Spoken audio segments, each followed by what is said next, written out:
Imagine bringing your side project to life.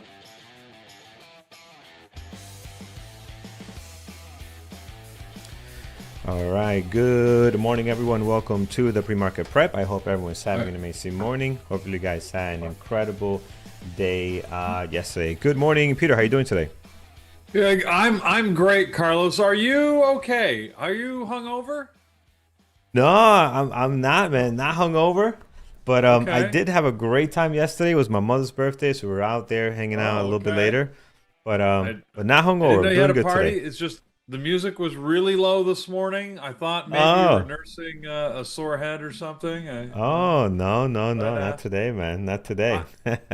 I have to admit I went to bed a little early, but maybe just in time because apparently my viewership was not doing any good things. But I left, and I just wanted to give a little Very hand clap. nice. Yes, yes, yes. What a There what you a win. go. What a win. To the Blue Jays, who in a clutch seventh inning managed to get the runs they needed to edge ahead of Seattle to punch their ticket to get to the World Series. So there you Yes, go. yes, yes. A lot of happy Do campers you know out that? there. Hmm. I'm not sure if you would know this as an American, but you know that like the Blue Jays, we call it Canada's team But is that because is the only Canadian team, right? it's Baseball the wise. only Major League Baseball team in Canada. Yeah. So. Right, right. Okay. No, that makes sense. That would be Canada's team. Makes perfect Cool. sense. And No. Wolf has woken up this morning and chosen violence. Wolf G in the chat room is saying, "Don't get too excited. Dodgers are going to maim them." Mm. Okay, all right. I see Let's how get it there. goes. Let, All let's right, let's no let's worry worries. about that later. I'm not a big baseball guy, but you know, you pay attention, I guess, when the local teams When you're this do far well. out, yeah, it's like the full Super Bowl, right? There's people that Yeah, never watch Super football at all. They don't have no team, yeah, but Super Bowl comes around and everybody's got a jersey on. It's like, what just happened, right? Where did you yeah. come out of? Where were you So all 16 fair weeks weather when we were fans, struggling? fair So weather yeah, fans. All that's right. what happens. All right, friends, quick look at our gappers list brought to you by tradingterminal.com, which is your one-stop shop for all kinds of tools, included the beautiful funded account, which I am gonna be working on today as well. I'm trying to get my stats up there. So check that out, tradingterminal.com. Tons of stuff on there. But today we have a lot on both sides, Peter. I mean, both green and red have a couple of tickers on here. Not as much as yesterday as we had on the green side of things, but we definitely got our work cut out for us here. But before we do that, use economic calendar. How are we doing on data, Peter? Yeah, pretty boring today. Actually, there is no scheduled data, so we have no data not to get. Does that make any sense? Anyways, Yeah, yeah. um, we got some opening remarks made by one of the Fed govs, the governors, but nothing else. Nothing else is scheduled. So, it's pretty quiet. We already said congrats to the Jays, so and to the Dodgers. So have fun all of you baseball fans. If you're in Seattle today, then my condolences. So, we do Yeah. have earnings coming up. Really from that's one of the things that we're going to be focused on. This morning, I'll talk about a number of the companies that had earnings. Sneak peek here. Everybody's making money. So, but we'll get to that in a little more detail later. And then this evening, we start with some of the ones that we start to look for. Not the real big ones, but Netflix does report. Texas Instruments might be interesting. Mattel, those are three that we typically watch. Other than that, yeah, not a lot. Really, Wednesday is when the big days start with Tesla and IBM, and Thursday after the close we have Intel and some airlines. So yeah, it's going to pick up at the end of the week. Yep, awesome. All right, friends, let's get to it. Let's go through some of these tickers we have on deck here. Let's look at the first couple, and then we'll bounce around a little bit. I do see Quantum on deck here, QUBT, and some other ones on there, so we'll see what's driving those, if anything. First one on deck, ATMV. So ATMV this morning, typed that wrong, ATMV. There it is. We are up 52%, 1.7 million shares flow, so very, very low flow here. Where's my pre-market? Oh, is this? What am I looking at here? What? Is this This right? is a shell company. That's what you're looking at. I Ah, this mean, is wouldn't yeah. you? I don't know. Wouldn't it be weird to be in charge of something that is literally called a shell company? Like, doesn't that? Mm. Anyways, but that's the category that they've put it into in the market. They or otherwise known as a blank check company. Really, it's a holding spot in the market for any company they want to slot in there. So yeah, nothing to see here. Yeah, absolutely nothing to see. We are going to road the truck a little bit early today because that is just nasty. All right, so nothing to see there. Let's go to the next one. Is GSIT. GSIT this morning. GSIT, let's call it that. We are up 36%. All right, this looks a little bit better than what we just saw. So we're up 36%. We do have 14 million shares traded. Float on this one, I'm showing 23 million shares float, so a little bit on the low side.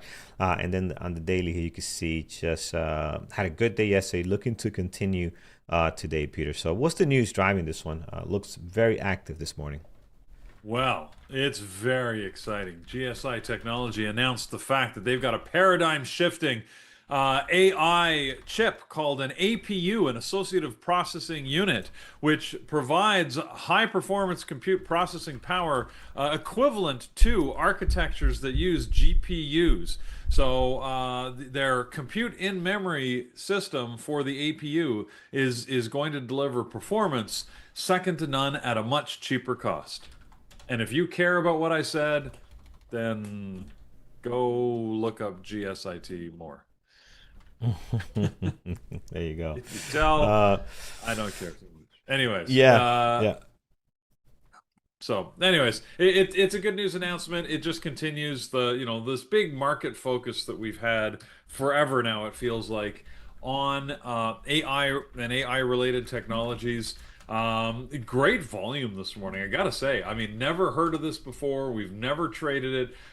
Its typical daily volume, I mean, is several 100,000 shares, right?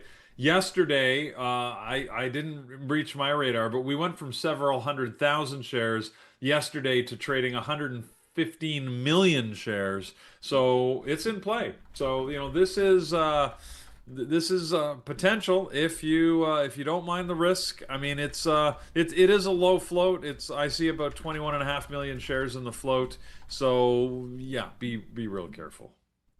Yeah, yeah, absolutely, guys. So, But it looks good. careful. Yeah, it looks very active this morning. If you do like low flow tickers, this could be a nice popcorn ticker today. I'm gonna add this right here next to our popcorn uh, ticker list. So GSIT, GSIT, right? GSI Technologies.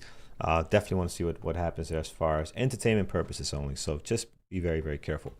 All right, let's continue here, friends. So taking a look at our gappers list. Next is on here is RYOJ, RYOJ. And oh, this is Rojo Baba, Rojo Royal, Yeah, somebody whatever. told You us guys how know what to I'm talking pronounce about. it, and I They can't remember. did, and I can't. Yeah, same Uh, here, same here. Whatever. Yeah, Um, it's a Japanese consulting company yeah, that a number of people told us how to pronounce it, and I have to admit I completely have forgotten. Anyways, I didn't know why it was here last time. I still don't know why it's here. So it's here though. Very low float though, 2.5 million shares. Yeah, you be very careful. yeah, dangerous, dangerous. We'll leave this alone and go on to the next one. EOSE. So EOSE this morning up 20%. Nice little pop there. Up 20% this morning. 3.8 million shares traded. The daily has been just cranking away. So EOS Energy Enterprise seems to be the name of the ticker here. Doing some stuff this morning. You can see on the daily, the last couple of days has been very active, going from 15 back to 20, back to 15, back to 18 today. Peter looks to be in play. Yeah, EOS Energy has collaborated with Talon Energy to announce a strategic collaboration to advance power capacity for AI infrastructure, specifically in Pennsylvania. I like how people love to make acronyms out of anything. They apparently build, manufacture, design, source, manufacture, and provide zinc-based battery energy storage systems that they like to call BESS, just because, Let's make an acronym out of it. Anyways, and apparently they've got a deal with the state of Pennsylvania to build some AI infrastructure. So good news for them. I can't picture myself trading this. I mean, the volume is okay. 3.7 million shares. It's not bad. Most of that has been in the last half hour. So, I mean, we'll have to see if it continues. But if I'm going to pick a low float, I'd probably go with GSIT at this point. But this one's also in play. So, Yeah. Yeah, not looking like something that I would trade, but it's here. I'm not sure, man. I mean, at I'll least leave it it's to the not a side. low float. Yes, I'm looking at it. It's It's not a got a low big flow. float. Yeah. Yeah, it's Uh, 250 plus here million. So maybe a possible, man. Maybe there could be something here, but again, not a big fan. We'll put on a secondary. Let's see what comes out of it. It is clearly in play. It's just not one that would normally fit the way we trade here, but let's see. All right, heading back to this beautiful gappers list this morning. Well, I don't know about if the gappers list is beautiful, but trading terminal is beautiful. I don't know about the actual content of the list. Can't vouch for that. But the next one on here is VELO. So VELO. This morning we are Velo 3D, up 15%, 198,000 shares traded. Now this one is a low flow, sitting at 5 million shares flow. So very low flow this morning. Again, it's in play, no question. Actually, not really. Not with that volume. 198,000. The day looks interesting, but the pre-market action, 198 for 5.3 million shares flow, that's not actually good at all. Kind of scary, actually.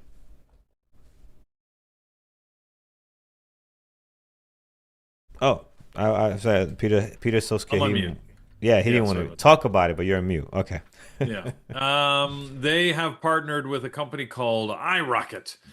Who iRocket has invested in the Velo 3D Sapphire printers and rapid production solutions, to which is interesting. That I'd love to. I got to read more about this, but anyways, so Velo 3D is a printing company, right? Like 3D printing.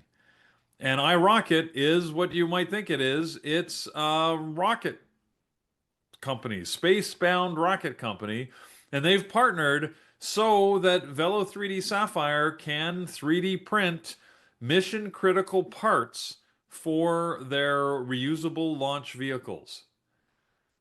I don't know why just saying that would make me extraordinarily nervous about those rockets. But Mm, I mean, I mean, 3D printing is, I mean, I guess it's a valid manufacturing approach, right? Like, when you're doing it at an industrial scale, I got to imagine their technology is not like the stuff you can buy and put in your house to make little plastic models, right? But I mean, other manufacturing processes are automated and use robotics. So, why can't you 3D print it? But anyways, it yeah. just saying it makes me nervous. Yeah. Yeah, sure does. Yeah, we'll leave this this alone. Again, I don't like the volume. Not really a big fan of that. All right, let's do one more. Then we'll hop around here. We'll look at some quantum stuff towards the bottom here. Let's do GM, and then we'll see what Yeah, talk about QUBT is GM. up to. Yeah, GM here. And man, they're rocking today, right? Up 11.4, 1.3 million shares traded. Peter, I mean, it's just good stuff all around. Looks like. Well, yeah. So first off, anybody here bought a GM vehicle recently? I'm really curious. YouTube chat room, you let me know if any of you have bought a GM vehicle in the last 6 months, let's say. But the GM had, remember, all the car manufacturers, especially the US based ones, have issued all sorts of warnings about the tariffs, and yet they are rocking. GM has blown the doors off of their numbers for this quarter. They were anticipating delivering 10.3 billion in revenue. They did 12.1. Earnings per share, they delivered a buck 66 versus a dollar 46. Okay, so Tokairo bought a GM 1500 truck. Craggy Rider, last GM he owned it was in the 90s. Yeah, no, so only one admitted that they've bought it. Oh, Beth says that her dream car is a new Suburban, a black Suburban. Oh, you want to go like full on Yeah, those are CIA nice. mode. Those are nice. Yeah. Anyways, Yeah. I wanted a black Suburban like the one that they had in the Avengers when do you remember when what's I can't remember his name now. He gets attacked anyways, and he's got like the whole escape thing and his Ah, yeah, Suburban. yeah, yeah. Yeah, I Was can't that remember in the the Winter guy's name. Soldier? Yeah, Fury. Yeah, Nick Fury. That's Samuel L. Jackson. That's the name I was trying to remember. Wasn't that a Suburban or was it a? Anyways, whatever it was. I just thought, no, that's a car I could get behind. Especially when he has the center console mounted, Gatling gun. I'm like, yeah, baby, that's what you want. Yeah, yeah. Any event, all right. Probably not what Beth is thinking of. Um, but at any event, GM, yeah, having a great morning here, obviously, in a great quarter. So, you know what? And I just gave you all the wrong numbers because I just read GE Aerospace's numbers. I just realized I did that. But GM, 48 billion of revenue versus 44 billion. That's their actual revenue. And they actually delivered $2.80 versus two and a quarter. So yeah, still great numbers. But I realized I mistook it started with the G. I got all excited. Wow. And I didn't realize General Motors has like 4 times the revenue of GE Aerospace. So there you go. See, we learned something through that. Anyways, but yeah, like despite the tariff concern, clearly not affecting GM's bottom line. They've been heavily focused, by the way, on the EV market. And a lot of that growth has been driven by their EVs. That I remember when they had some of the first EVs that were out there. With the what was the one of the first ones they had, the Cruise? Is that what it was called, or it started with a C? Whatever their one that it used to look horrible, but now I love look. I have to admit, I've got this loaner, right? This Porsche, the Macan GTS, the Volt. Yeah, there you go. That's the one I was thinking of. I thought it started with a C, but there's another one with a C out there, isn't there? Anyways. But nowadays they're just cars. And I have to admit, driving an all-electric vehicle for the first time, I get it. It's practical. It's not exciting, but man, like you've got acceleration on demand no matter what. And I have to admit, just for doing running errands and driving around town, like I don't even know. Admittedly, I've got no manual on this car. I don't really know how it works, but somehow I just jump in and it's on. Like I don't even have to turn it on. There's no turning it on. It's just always on. Or at least maybe it recognizes the fob and turns itself on. It's very weird. I just jump in and it's on, and then no matter what I do. So yeah, I have to say, like, it's not passionate driving, but again, at least it's fast to get you there. It feels more sophisticated somehow than, when you look at just a car with having to run an engine and somehow it feels better. Anyways, I'm quite surprised. I admit. Oh, I'm well, quite look at that. surprised. Peter saying it feels better. Well, where's John? Is John in chat? Yeah, John's but got to be again, like lavishing. yeah, I know. And I got to admit, I have not been a fan for a while. I obviously needed just to drive one around for a week or so, which is what Yeah, I've been doing here. And I said, just again, for running errands around town and stuff, like it's sort of great. Like it makes sense to have an electric vehicle, I have to admit. And somehow I said it yeah. feels more effective and efficient, despite the fact I can't figure out how to charge the damn thing, and I'm down to 19% charge, and they better fix my car before I get so low that I can't get back to the dealer because I can't figure that out. But in any event, yeah. But I mean, if I was to have a car that like for fun drive, like a weekend drive on a twisty road, yeah, no.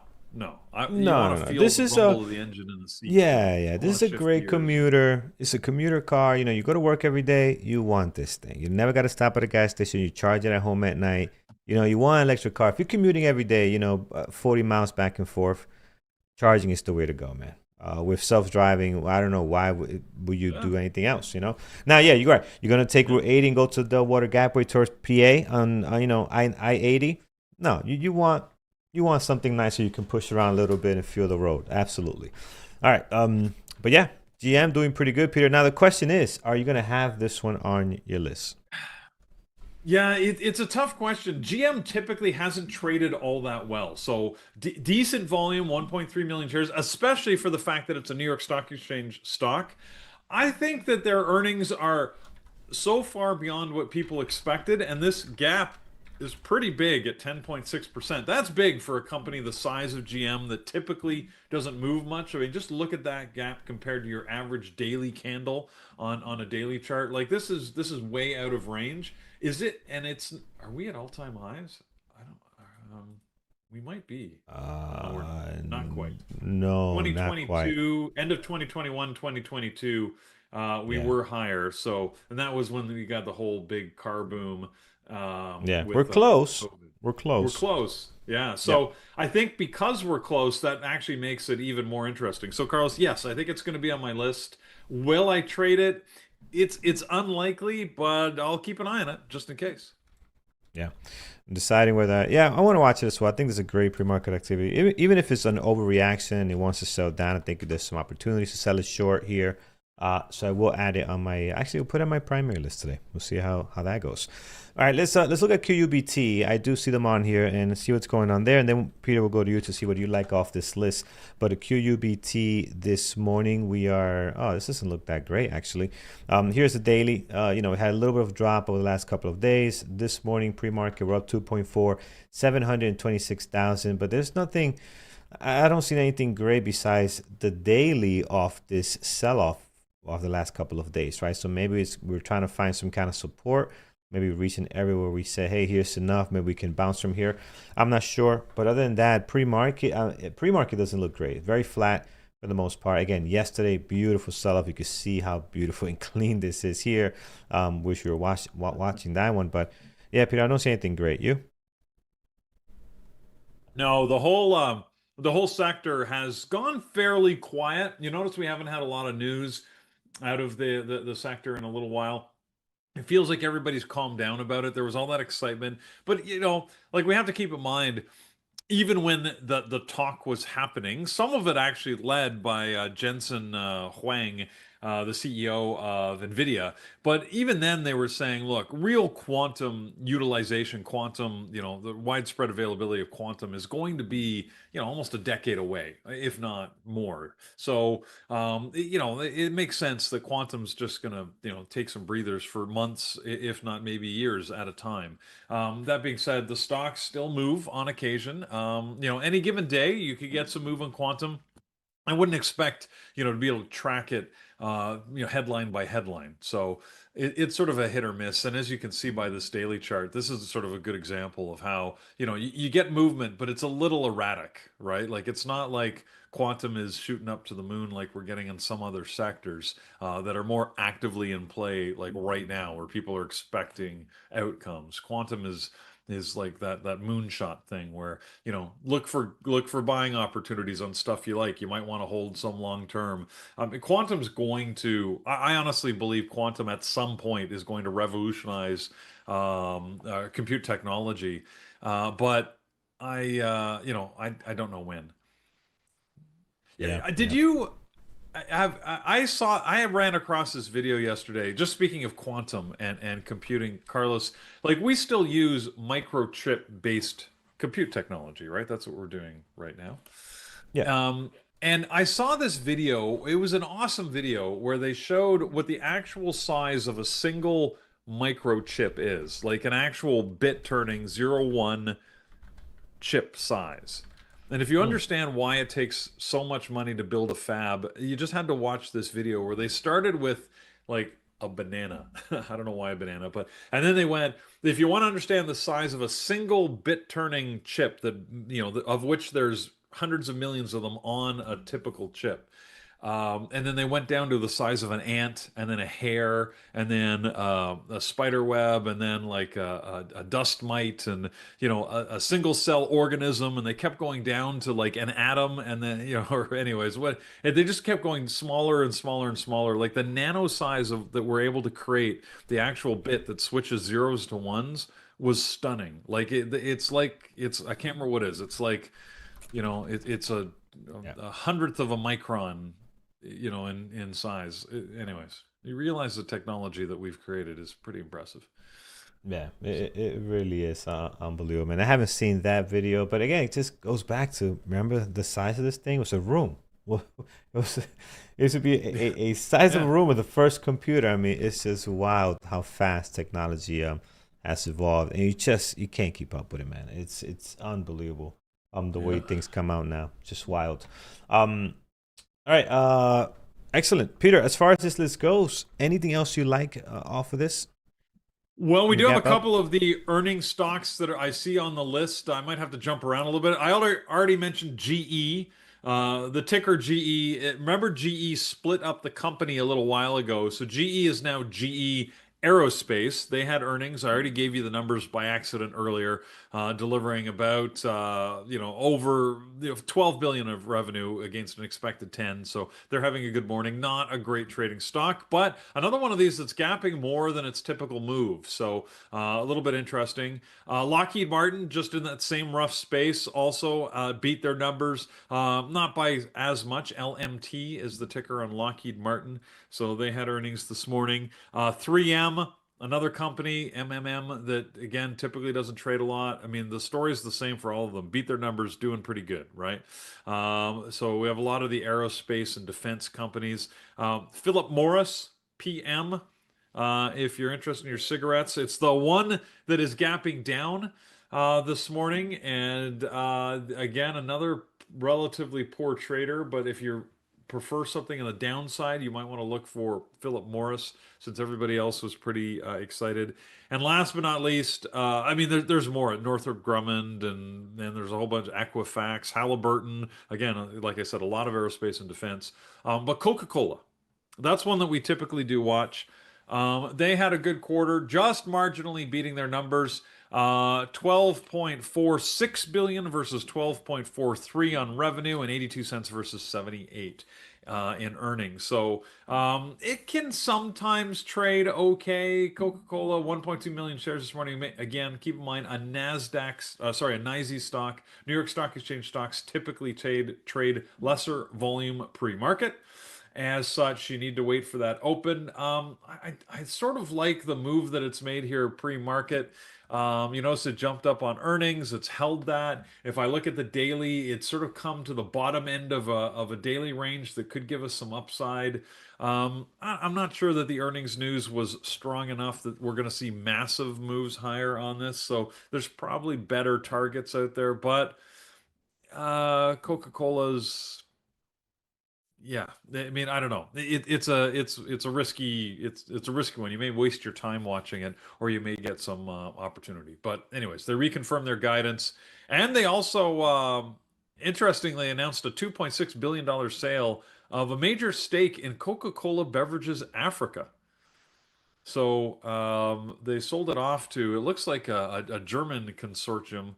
But yeah, so put some cash in the bank on top of that, selling majority interest in their African beverage arm.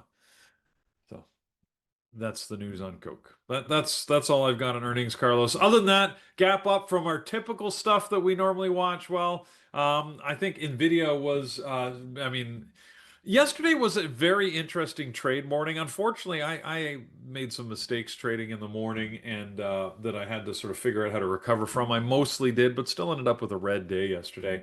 But yeah, it was really hard to trade at the open. Then suddenly we had some good movement around 10 o'clock, 10:15. We had some, Nvidia's just sort of like, it's sort of my poster child for that, where it just shot up and then came right back down.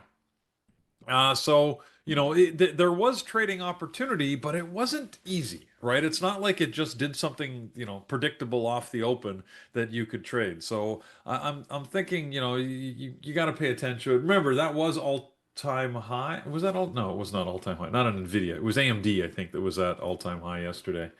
But and we're still in that range here today, even though AMD is red. So, guys, I think that of the semis, there's always my go-to. You guys know that by now. So worth keeping an eye on. Yeah, yep, absolutely, friends. Oh, one that's gapping up Yeah. that we should talk about this morning, Amazon. Why is Mm. Amazon in the green. Look at Amazon yesterday. It was a green day yesterday. It's green Yeah, today. Amazon suffered one of the largest outages, well, the largest outage we've seen in a very long time, yeah. taking down tens of thousands of businesses, and unable to estimate the impact it had. But I mean, a lot of businesses were out for a number of hours and had continued problems accessing their site and information throughout the course of the day yesterday. And look, Amazon Web Services, controls 30% of that web service market, well ahead of their competitors. I think Google's got about 20%, Microsoft 15%, and the rest is by a whole whack of smaller players. But I mean, those are the big three, right? Amazon, Google, and Microsoft. And Carlos, you were talking about this last week, where we think of Amazon, as the place where you go to buy stuff, but I mean, they have had a concerted effort and significant revenues that are driven out of their web services, which they've been working at for, I don't know how long now, 15 years. How long has it been out there? Like, it's been a while, and they were one of the first to provide consumable compute infrastructure, and are still by far the largest. So yeah, it's a huge impact if they have an outage, and they had one yesterday. And interestingly, the stock is going up. I just feel like it shouldn't be. So I don't know what to do about that from a trading opportunity. It just seems odd. Yeah. Could be a reminder how powerful these guys are. But say, oh wow, they're that big.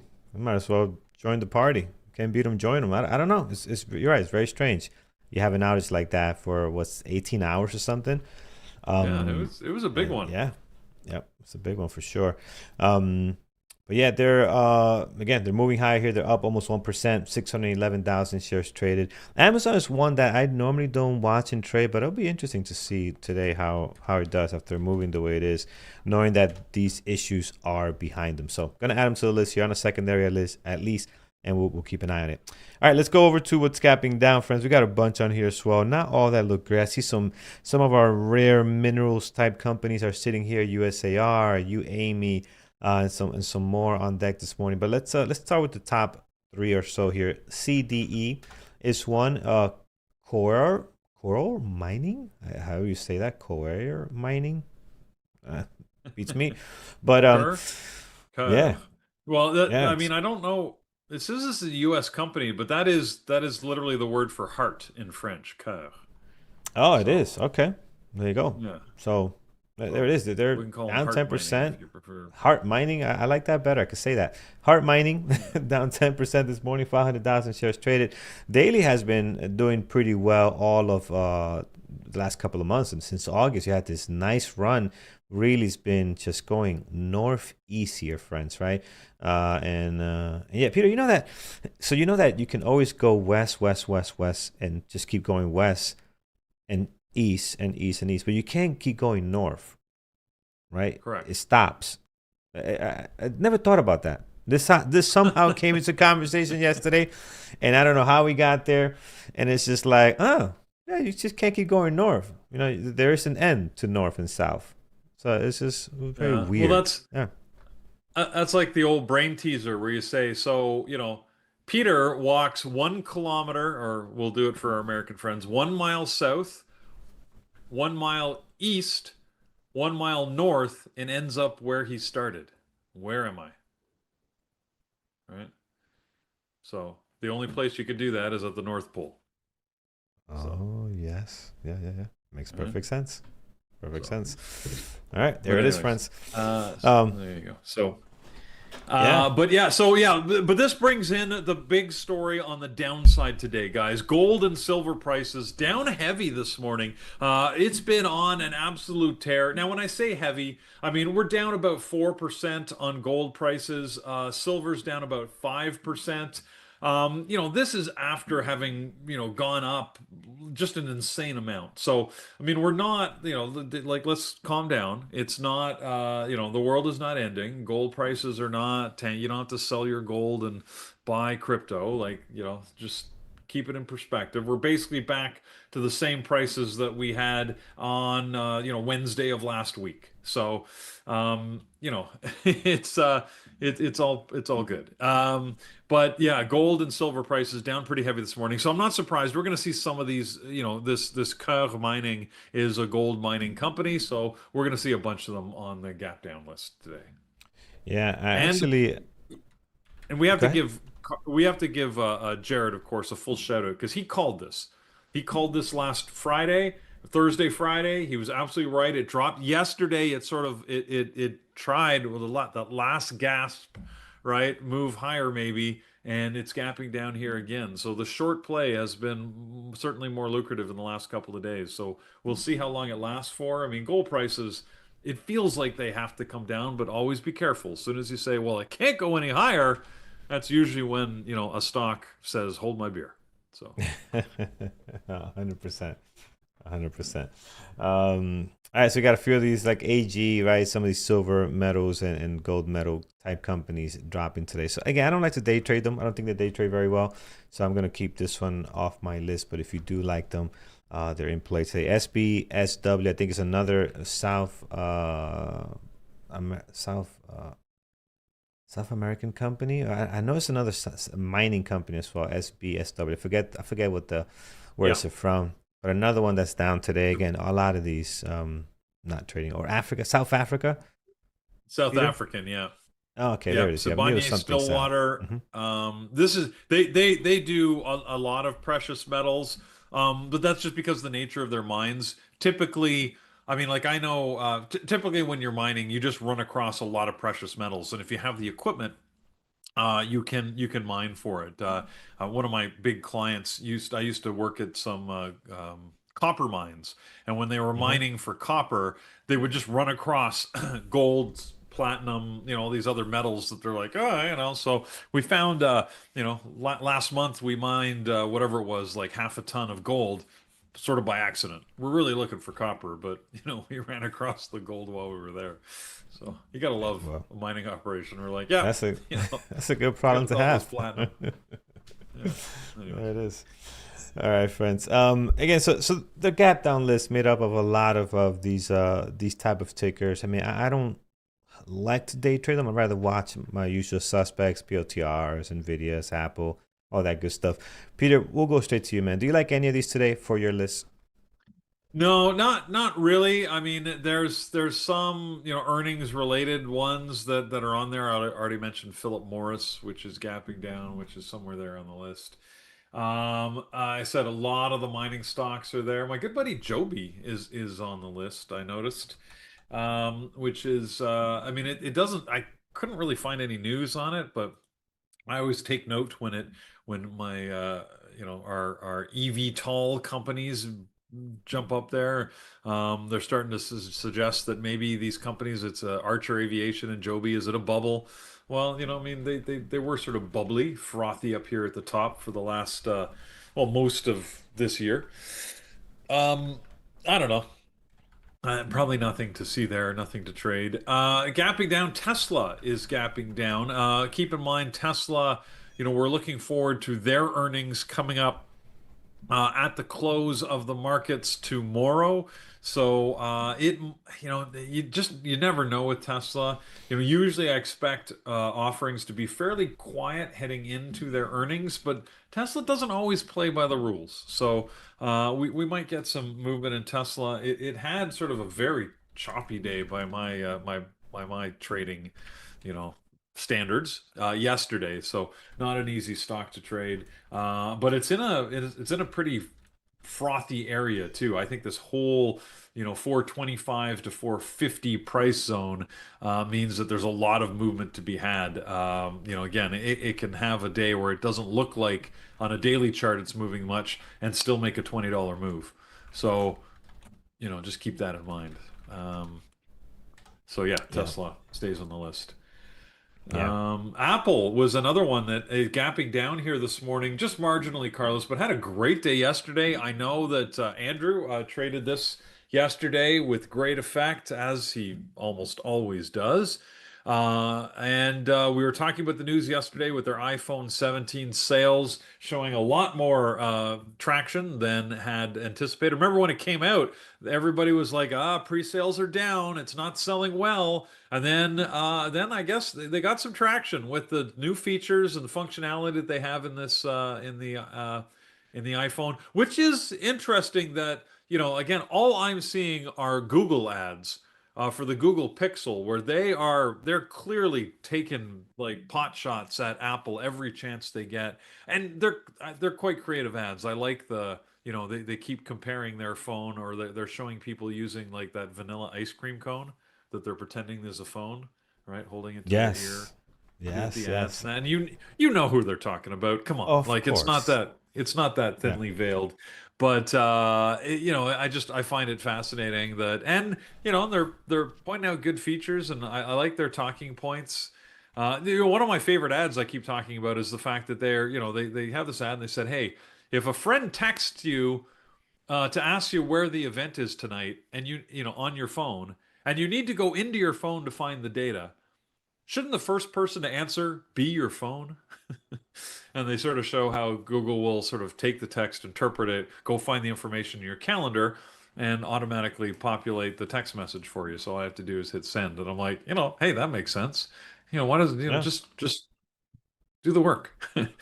So, but it raises interesting questions about if you fully automated that, right? If you said, "Hey, Carlos, where's the thing we're going to tonight?" And you would just have to literally ask, I would ask my phone, and it would go into your phone, find the information, and tell me, "Hey, we're going to here," which would be interesting. Do you really want Yeah. me But scraping your but phone for data? hell no. What if we don't really want to invite you? And Yeah, we see, told that's you what I until mean. we Like told you we're not going nowhere, but we're yeah, all really exactly. out because you could Yeah, be I know. That's don't there's be scraping my data interesting for anything. consequences to all this. So, No, no, anyways, no, no, no, no, cool none of that. tech, but we gotta layer it with our social expectations. So, Yeah, there's in got to any be event, some filters and some yeah. protection. We do need Apple though to start making commercials, getting back at Google. I think that'll be nice. Just kind of have that back and forth. Apple tries to take the high road. Stop it. Get dirty. Get your marketing team, which they do an amazing. Their marketing team, I'm telling you, nobody beats Apple in their marketing and their way they organize things and their sales pitch and the way they do their pricing. This is why they have so much cash at hand, and they have people that have a brand new phone that just get another one Yeah. for no damn So, reason. so so you're That's basically great saying, marketing. entertain me. Come on. Yes, at I least want you to get entertain me. down in the mud here. Yes, All right. entertain me, and go back and forth. But I'm telling you, when you All right. have a company where you have a completely brand new phone and you're gonna trade that one in for another one, it's genius, genius. Yeah. Shout out to Apple for somehow brainwashing people to do that, and it works. All right. Gap down list. I mean, not much coming off of that, Peter. You went through a lot of it. Let's go to our chat and see what we have here. Let's start in our chat room over at bearwithtraders.com and let's see what we got going on here. Let's see here. GM we have on deck, so that's good, friends. GDX. Let's see GDX. What do we got here? GDX. This is not loading. Okay, loading now. Oh, nice drop here. Another. Yeah. So these mining companies, friends, all in play today. Maybe I'll watch some. Maybe I'll pick. I have to ask Jared which are probably the best ones to day trade. Where's Jared? Is Jared in chat? Or see I'm mining some gold here. But let's ask Jared which ones are the best one to day trade. But this looks interesting though. GDX is down 6.7, 1.9 million shares traded. Peter, is there might be any specific news to GDX? Is this a ETF or something? What is this? It is an ETF. This is an Yeah. ETF for gold miners. Okay. So maybe watch this one today. Maybe Yeah, I mean, yeah. you get all Watch. sorts. What are their major holdings here? Angico, Eagle Mines, Newmont, Goldfields Limited, Barrick, Anglo Gold, Kinross. So you got all the big gold companies that are in here. Yeah, I like it that. Yeah. certainly would be one to watch if you want to just watch gold in general. Yeah. I don't know how well my strategy is going to trade on that because I feel like when a sector's doing certain things, you got to know what's going on with the sector before you trade it. But let's see. We'll take a look at it. All right. What else we have? All right, so here it is. Jared saying GDX for miners, GDXJ for junior miners. I guess I'm a junior miner because I don't know anything about mining. Then there's a bunch of leverage ones. All right, so there you go. Yeah. I What usually else? watch GLD, which is just very, it's the generic. It's just a different company's Yeah, gold. gotcha. And you got AG2. AG is another one that's actually moving down to a lower price if you want to get something lower price. Again, a lot of these on our gappers list brought to you by tradingterminal.com. But I just again, I'm concerned with how well my strategy is going to move on something like that. WDB is next. Let's take a look here. WDB, my WBD, excuse me. There we go. WBD. This is Warner Brothers, and Oh, we are up 7.6, 3.3 I, million shares traded. Yeah, Peter? yeah, we'll come back to this. I want to mention something. Gary put it in the room, which I find Mm-hmm. fascinating. Didn't even occur to me. Okay. Anyways, Warner Brothers. Let's see. They announced today that they're reviewing their strategic alternatives, including a potential sale or restructuring following unsolicited interest from multiple parties for its Warner Brothers unit. So, because now Warner Brothers, of course, is Warner Brothers Discovery, as they made that merger. So they're thinking that there's a potential sale opportunity. I mean, they just were buying. They were just an acquirer. Now they're looking at selling off their. That would be weird if Warner Brothers, which just bought Discovery, becomes Discovery and sells off Warner Brothers.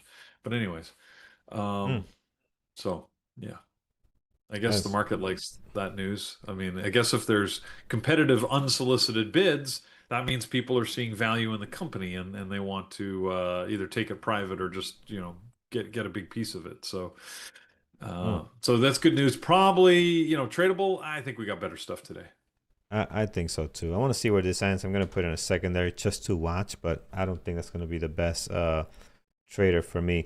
People are telling me to look at BYND for old time's sakes, and also being mentioned here in chat. So let me see BYND. Oh wow, look at that! The burgers are alive. The fake meat is I doing something here. It's cooking.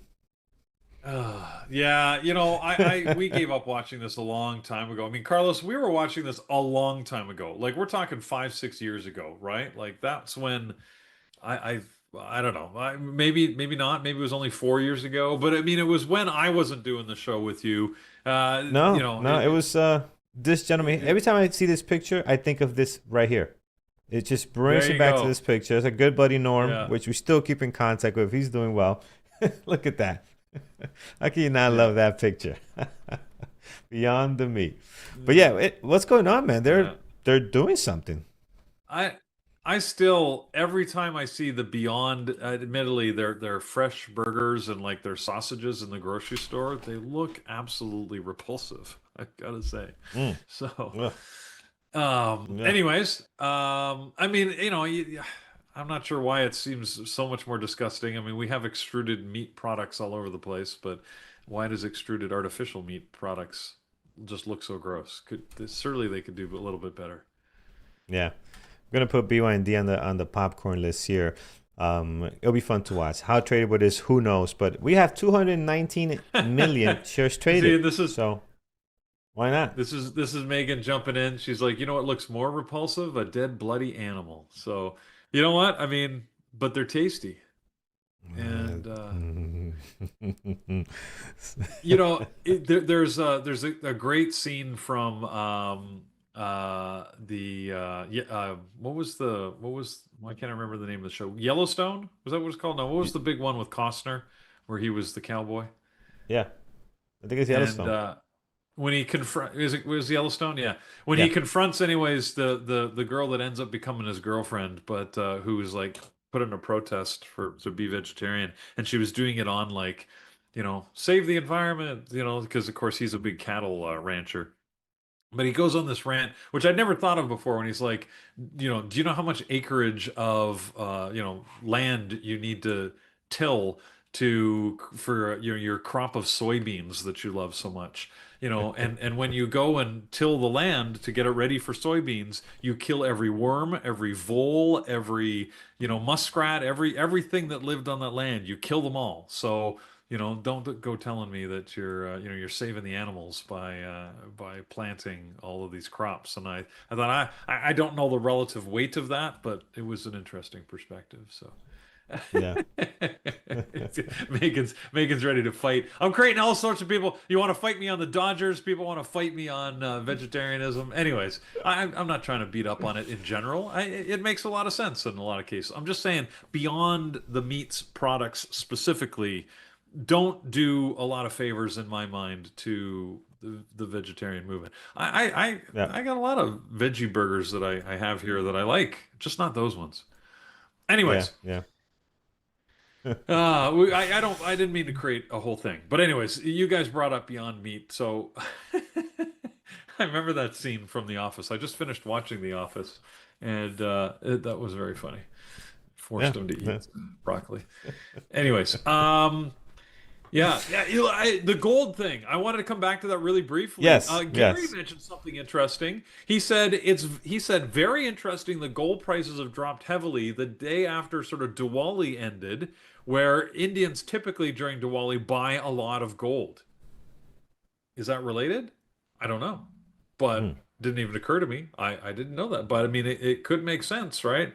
You sort of have that drop in demand, global demand around the world. That feels like there's a cause and effect there. So It's a lot of interesting. gold.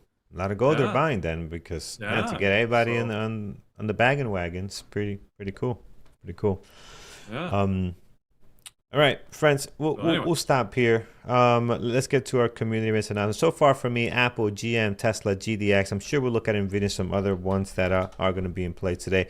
But again, a lot of them pretty flat right now. We'll have to wait to see how they move. AMD also is looking great on the daily, pulling back a little bit in the rest. So I'll be watching that one probably. All right, let's get to it. Let's go over to bearbootraders.com, friends. And once you're there, if you click on webinars, I'll show you. Right up here, click on webinars. It's going to bring you to a list of all the events we're having for the next 2 weeks. Right, we're going to focus today on Tuesday. Yes, today's Tuesday. So we'll focus on Tuesday and let you know what's happening today. yeah. So very quickly, since I've been talking too much, I even had other news I wanted to share with you, but it's not trading related, so we won't get there. Let's talk about what's happening in the chat room. We talk strategy and trade book. We've got sessions today, 11, 12, and 8 p.m. All right. Phil talks small account options trade book at 11. Brendan takes over and talks about the DOS trading platform at noon. Both of those are great sessions if you want to get information, especially if you're new and you want to understand how you do setup and configuration. Go to the onboarding room with Brendan at noon. And then 8 o'clock tonight, we've got Lenny that's taking over. He's going to talk about, I like it, the next decade of wealth, how to profit from AI. So that should be interesting. That's a little bit of a focused Okay. session on a specific tech area that we've been talking about for a while because the stocks have been moving, but he's maybe going to give you a little bit of broader perspective on that and what you can do about it. So that'll be an interesting session, 8 o'clock tonight. If you want to join us at Bearable Traders and have fun conversations like this, where you can antagonize Megan over her nutritional choices, or we can pick on people who are sports fans and then talk trading and in between, then join us at bearabletraders.com. Go to the website, scroll down, you can find the different membership options, and join us whether you pick the intro or the elite annual. We'd love to have you. The other place I want you to go to is check out tradingterminal.com. It's the resource. So the chat room, the community, the learning resources are at Bearable Traders. If you want data on the markets, you want earnings, you want information, you want active tools to manage the market like the scanners and the Atlas tool, then you got to go to Trading Terminal. And Carlos, open up your Atlas this morning. You're going to be very happy as they continue to upgrade Oh, it every okay. single day. Look at this. Your tabs are there and your preferences are saved. Oh, that's a Huh? big one. That's a big Yeah, one. you don't have to Yes. change Yeah, it yeah, yeah, again. I yeah. just opened it this morning and I'm like, it's exactly the way it was when I closed it yesterday. That's awesome. Very So, nice. Yeah, I love it. yeah, so improving it every single day. I thought that was pretty awesome. So, there you go. Anyways, making updates and improvements on Trading Terminal every day. All right, let's set some levels for the stuff that we've been looking at. Moderators, get your lists in and I can let everybody know what you're watching. Yep, absolutely, friends. All right, let's get to it. Let's start here with oh man, the memes with the veggies and all of that. It's awesome. All right, let's get through this. Let's take a look here, if we can. Apple this morning, all-time highs, easy levels on this one, friends. Not much to look at. Low of the pre-market right now, 260.69. So we'll mark one there, and then the high is pretty much with the previous day closes of the pre-market. So we're not going to worry about that too much. Then you're surrounded by the highs and lows of the last two trading days towards the bottom. One level that's not being marked by your automatic levels is going to be this one right over here around 258, right? 257.85. This area here, you want to mark that down. Everything else you just cover. And here's all-time high, so nothing else above that when it comes to Apple. So pretty easy and straightforward. GM, I do have on the list today. How well they're going to trade, who knows? Typically not one we watch, but let's keep an eye on it. 64.97 is the high. The low of the pre-market down at 55.60. Sorry, 56.50, and then within that big range, because again we might see some drop here, and this is all-time highs as well, Peter. I think did we confirm? So all-time highs are very close to? It is not, no. But Very close to. It's a couple of bucks above. 67.21, I think, is the high there. Yeah, 67.21. That's correct. I have it marked down. And then 62.10 is a good level to have on here just in case you do drop. And then we do have your highs and lows for the last two trading days towards the bottom here. So some pretty good levels there off the pre-market action. Tesla is next with earnings tomorrow, right? Was it tomorrow? No, it's Thursday, I believe. It's Thursday. They have earnings. Tomorrow after the close. It's tomorrow after the close? Okay, and we are, Peter, you're good to go live for that? I forgot to send the invite. I'm going to send it today. But yeah, we're going to go live for that. It should be fun. 442.53, you can tomorrow? I got a dentist appointment at that time. So. Who needs a dentist? That's they got Tesla to worry about. 442.51 is the low of the pre-market. The high, friends, is going to be 446.51. And then once you do that, you're surrounded by the highs and lows for the last two trading days. Towards the bottom, just in case you do drop, we'll mark down 432.28. Once you do that, you are pretty good there. And GDX, we'll skip on GDX. Wow, I didn't notice the time. It is 30 seconds to the market open. Peter, quickly tell us what we're watching, but we're going to be hopping off the chat here pretty soon. Yeah, I know. We're late. Look, real quick, guys. Typical stuff. People are watching a lot of Tesla, a lot of Apple. Some have GM on the list. Whatever you watch, make it smart. Let's hand over to the room. We got 15 seconds, guys. Market open coming faster than we anticipated. Oh, yeah. Very, very fast. I already disconnected from the chat room. We're good to go on YouTube. And the bell coming up in 5 seconds. All right. Let's rock and roll. Let's see here. Get my 1 minute. There it is. Ding, ding, ding, ding. And we'll bring our 1 minute. Yep. Good luck, everybody. Take it easy. Focus. No rushing, no pressure. Yeah. All right. So we got our 1 minute. We got our 5 minute. And I'm looking at Apple.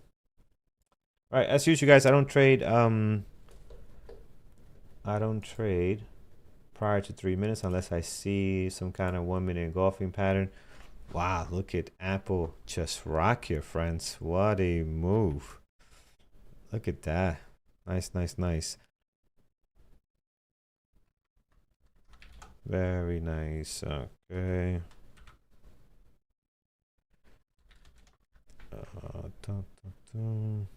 All right. Okay.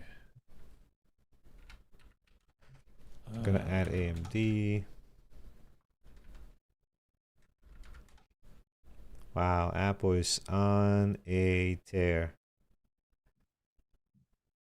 GM short.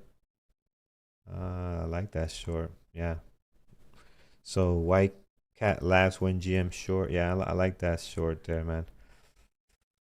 Do think there might be some profit taking. 1 minute ORB breakdown. Yes, nice.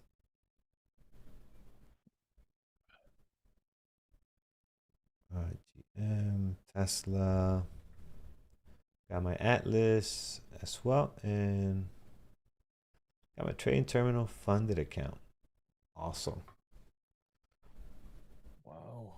Apple's up, Apple's Oh. down. I was watching AMD to see if I could get a 1 to 10 type trade. Sorry, a Rising Devil trade, but it's already gone green, and it looks like it's pushing higher. So it doesn't look like a short is in order, but it's tough to tell. I'm gonna get stopped out on Tesla. I'm sure Tesla, but yeah, I'm gonna get out stopped out. Oh man, we're sure Yeah, for 1 minute Tesla's, ORB, but it's messy. We gotta wait for it to settle down yeah, here. AMD's gone. And Michael, yeah, congrats, man. Welcome to the Lambos and Garbage Truck family, my friend. Good to have you. So one short yeah. Tesla got stopped out. I might jump again if we. All right, let me do it again here. Short 1 minute ORB. Let's see if this is it now. Let's see if now it's gonna work.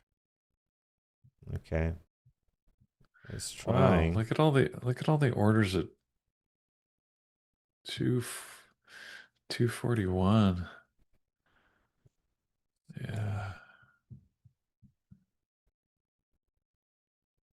all right, let's see here. All right, Tesla.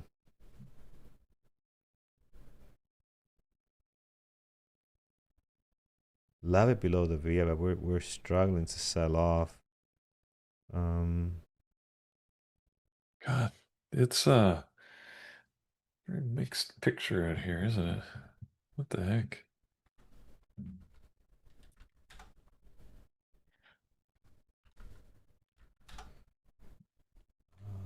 put Tesla here. Oh,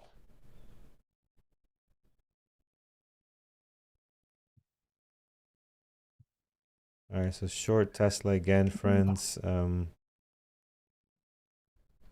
it's not. I really, I really, geez,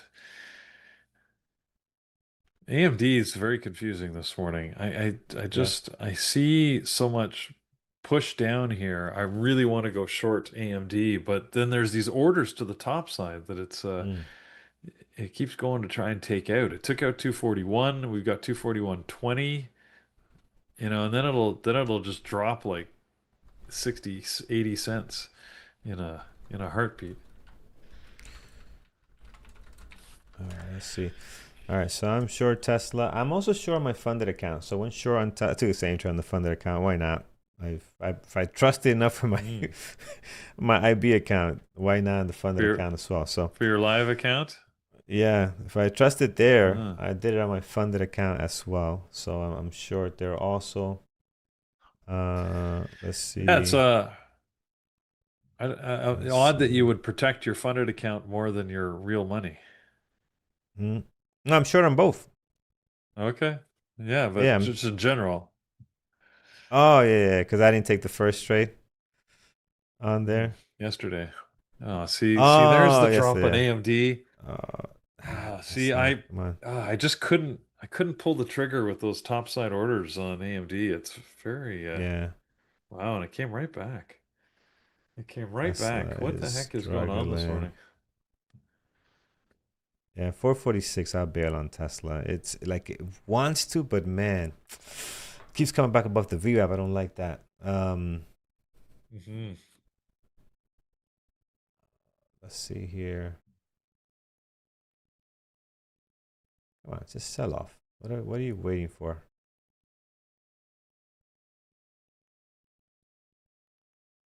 Wow. Back up. Oh man, Tesla's just gonna be messy into and get some kind of direction. So 446, I'll hop out of it. I got the exact same entry on my under account as well, so I'll hop out Oh, of both of there. those. See? What happened?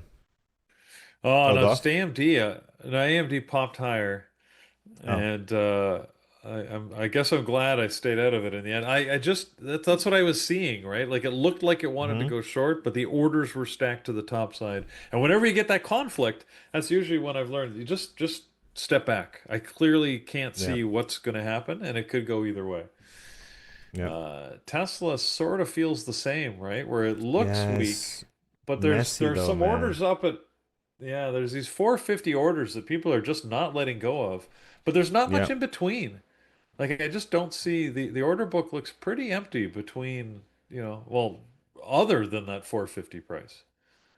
Yeah, So, and it could just be like since it's so far out and there's nothing in between, yeah. it could just be it's gonna be stuck in chop. So, uh, Yep, yeah. So here it exactly. is. I'm gonna get stopped out again on Tesla if we don't go back below 446. Yeah, if anything, it doesn't look long though. So it's like, yeah, I'm gonna get out. It doesn't look long here either. So I'm not flipping my position, but I'm gonna stop out on Tesla and I gotta stop out on my funded account too. Hold on. Let's stop out here as well. How do you oh buy? There it is. Okay, so let's stop out here. Oh man, that's looking pretty strong if we can get above the VWAP. All right, so 2 losses on Tesla so far. Um, let's see. Apple, GDX is horrible. Here's where I don't like watching this gold stock. Like that doesn't look good to me. AMD, no good. Amazon, messy.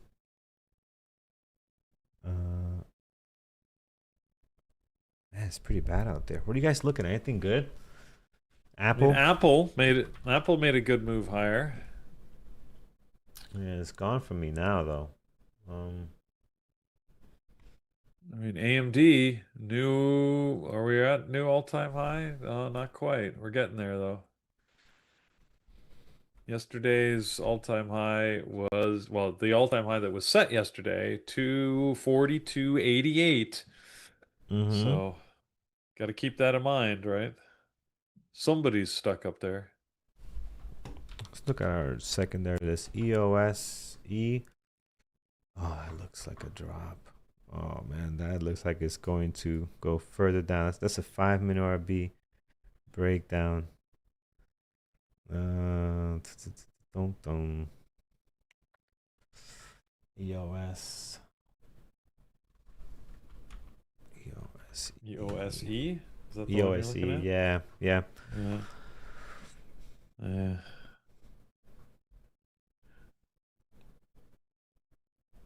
What do I hear? What do you hear?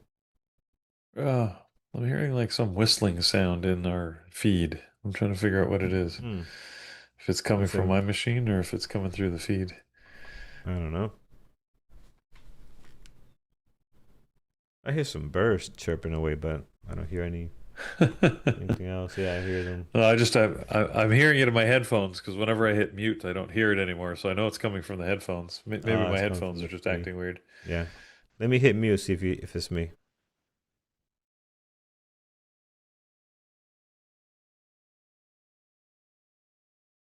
It's gone. I can't tell if it's related, Carlos, or not because I Could wasn't be. hearing it before you hit mute. Yeah. So, and anyways, see now AMD. Well, we'll see. AMD's back towards the lows here, 240. It's pretty choppy so far. Let's see. I'm short EOSE on my funded account. Um, let's see if the Oh, 5-minute RB is gonna work there. Uh, we do have shares for sure of Interactive Brokers as well. All right, let's see. Um, Tesla did become a beautiful long. Look at that. Break above the VWAP. Past the previous day close. That is nice. AMD did fall apart here. Oh man, yeah. AMD. AMD short below the VWAP. I This don't just know. I've been looks thinking about it. messy, man. I don't want to Yeah, chase it here because it's been so like it's been popping yeah, a yeah, lot. yeah. So, you have to put a pretty wide stop, which means you need a big move to get the risk to reward right. It makes it a tough trade. So I'm just sitting watching. As much as I've been wanting to trade AMD short all morning. I just haven't found what feels like a reasonable entry. Look at Tesla, man. Look at this drop is I insane. know. Like if you were I long know. here, what is going on? I like it short, man. And I'm gonna go short Brian did again. go long. He He did? was long Oh Tesla. yeah, I'm sure he Yeah. bailed on it now. I oh yeah. I hope he got out Oh, earlier, much earlier. I'm so gonna regret this, but I am going short right now. I should have went early. I should have went at 4:45, 7. I should have went in here, but this is this. Yeah, I'm going short. Oh damn, I can't go short on my funded account because I went all in on EOS. Okay. Let's see. Let's see. This looks ugly, but I want to be part of this ugly action. This is just insane. All right, so let's break 444. Oh. Okay. Oh, come on, baby. Let's get down there. Yeah. Okay, here we go. Thank you, Mr. Tesla, Mr. Elon. 444. So we took a partial here. This drop has to give us a little bit more. I mean, come on. You're gonna make all this noise and not give us like another leg down would be insane. All right. How could you do such a thing? Yeah, the humanity. Unconscionable. I am parceling in on my funded account. So here it is. Someone asked earlier, where can you get out? So you can sell all your positions right here. Panic, close all positions. So if you need to sell everything, you can do it there. All right. So, oh, this trade is going very well. GM is getting that move higher. It was a little shaky at the start here, but now it's moving. This is ridiculous. I'm trading better on my funded OKLO. account. I know Brian was looking at OKLO for a drop. He shorted at VWAP, and that was a good. I mean, it was a good short. It wouldn't have been easy to hold through that, but now Mm-hmm. you're getting the move. So Mm-hmm.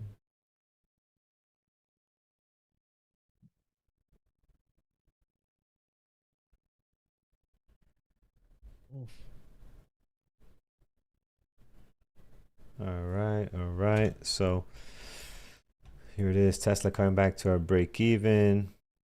I believe there's got to be some other leg down here. I mean, after such a big drop like that, I would think, but doesn't have to do anything, obviously. NERV, let me look at it, guys. NERV, we're loving this one today. What we got going on? Oh, look at that.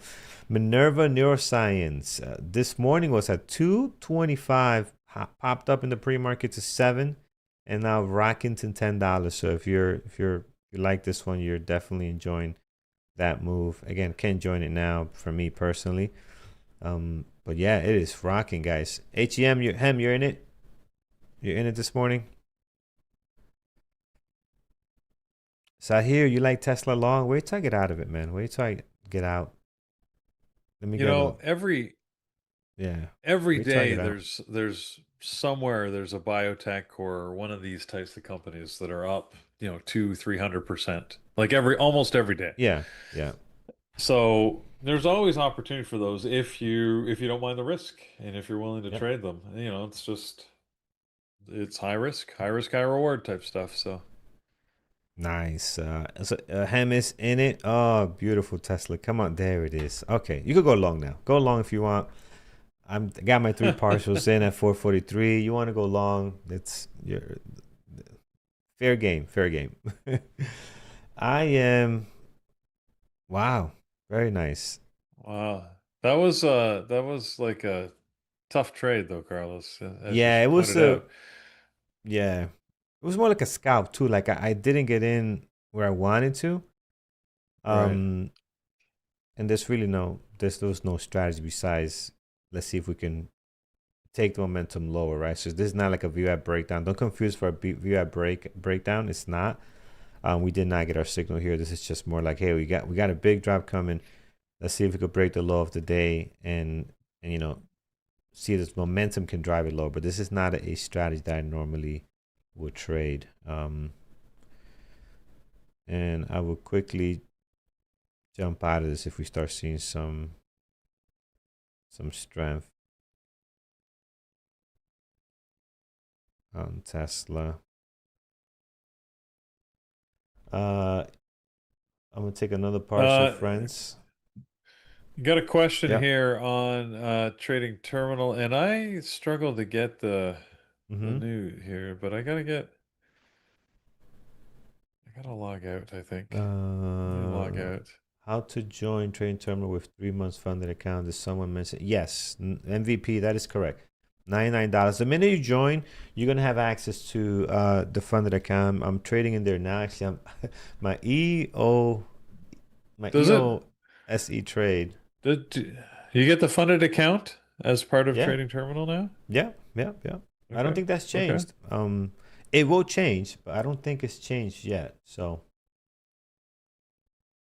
um, so here's my trade on EOS. Went short. Actually, I added very little shares, and I went short everything here, and partial here. And here's Tesla. We're gonna bail out on Tesla. Maybe not.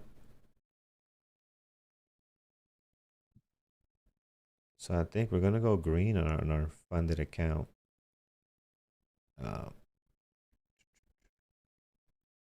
Yeah, I'll explain HR in a second. What the funded account is. It is backed up by actual. You are trading in a simulator. The actual market, what's happening in the market now. Yep. But if you're able to, make money, get above the, 12,000. You start like 12,500. Oh yes, let's go. Yes. So That's yeah, it. over the 3 months, if you can trade consistently and make money at the end of your 3 months, then Andrew will invest in you. Basically, he'll pay out the value of whatever you've earned up to, I think it's a $15,000 maximum. So, and it's really to encourage people to, learn to trade in a lower risk environment. So we really do want people to learn to trade. And, let's face it, if you're wondering what the catch is, there really isn't a catch. It's honestly, I mean, obviously you got to pay for the membership up front, so you're taking a risk on yourself, but it's a fixed fee. You get all the services and the tools that come with it, and you get that funded account that could make you money over the course of it. That's the opportunity to you. And it's a good investment for Andrew, right? We want the success stories. We want to show that this is really possible. So, if you're wondering where the catch is, that's it. Consider it a marketing investment for us.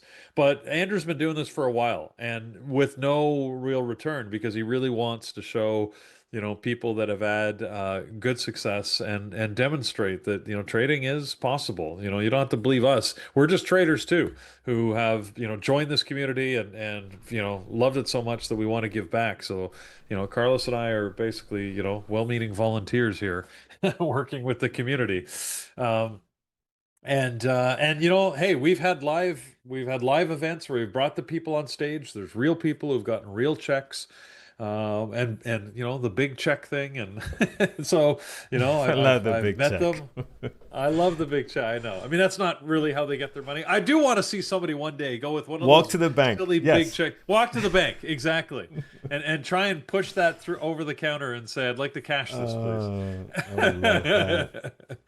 I But would love anyways, that. um, but really, we're trying to invest in the community and help people sort of get their give them an opportunity to trade, especially if you don't have the money to create your own account. It's $99 a month. That's the price. If you go to tradingterminal.com, you can find it there. You get, again, all of the services. You get access to the Academy, the Atlas tool, the scanners. I mean, there's a ton of value in that. Just buying those tools alone would cost you well more than $99 a month, let alone the other benefits that we provide. So this Yeah. NERV that you guys mentioned, by the way, it's gunning here. 1160 now, Whew. 1180. Almost Very 12. Here nice. we go. 12 bucks. There you go. Just touched Oh, on 12, so it is yeah, it's on the move if you like the low floats. I'm gonna partial 50% of my funded account here. Okay, we're green. Yay. Very nice. Thanks to our AMD trade yesterday. AMD trade was awesome, man. On the funded account. So let's see. I'm gonna try to get this to 20. I want a check. I want a big check. Big check from Andrew. I'm not sure that Andrew's going to pay you, Carlos. I mean, I it's just worth a want to shot. just tell me I won. Just tell me I won. You don't gotta pay Yeah. me. Just tell me I won. Give me the All right. check. You know, All just right. I won't cash it. You just You want know, it's just I just want to to win. stand there with the big check, eh? I want to All stand there with right. a big check That's and win. fair. Yes. That's fair. That's fair. So how do you get to the funded account? A lot of questions. Go to tradingterminal.com, right? And you're going to see simulator, right? So under the simulator, right, you click on here. And once you go in there, you're going to, see the funded account here. You can select between funded and training. I think the training is not working just yet, but you can see the funded account there and you can start trading in the funded account, right? So read the rules. You got all the account guidelines and rules are right here, so go through them so you can do things the right way and get paid out.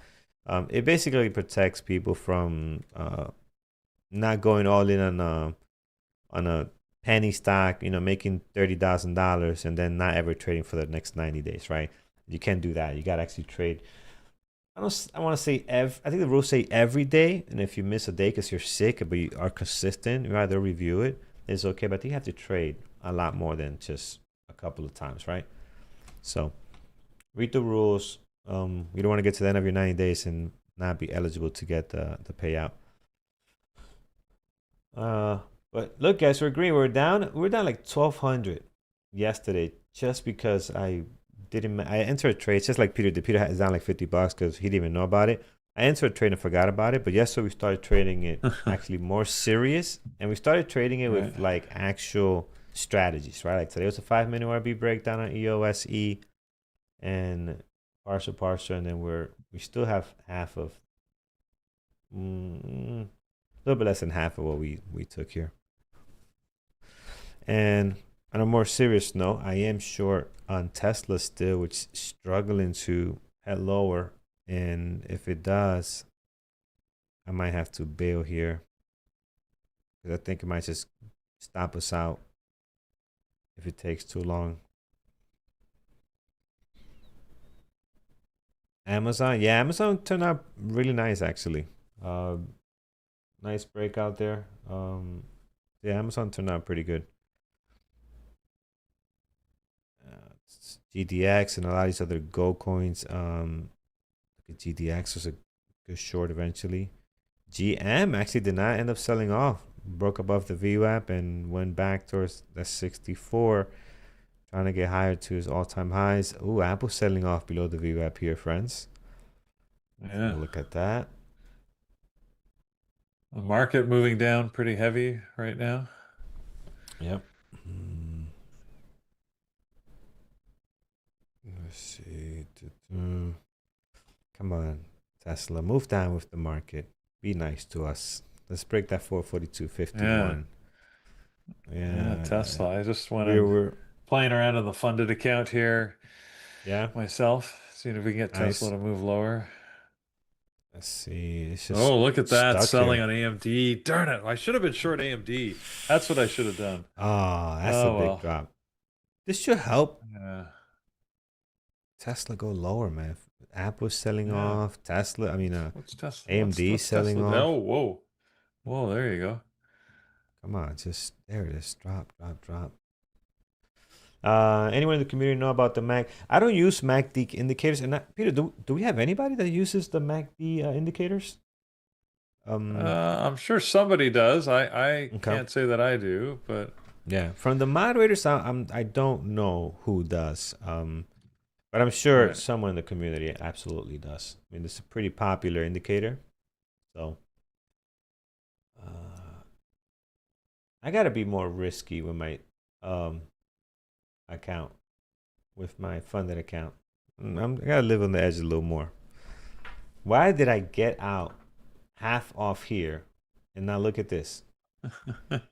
I'm trading way too safe on this account.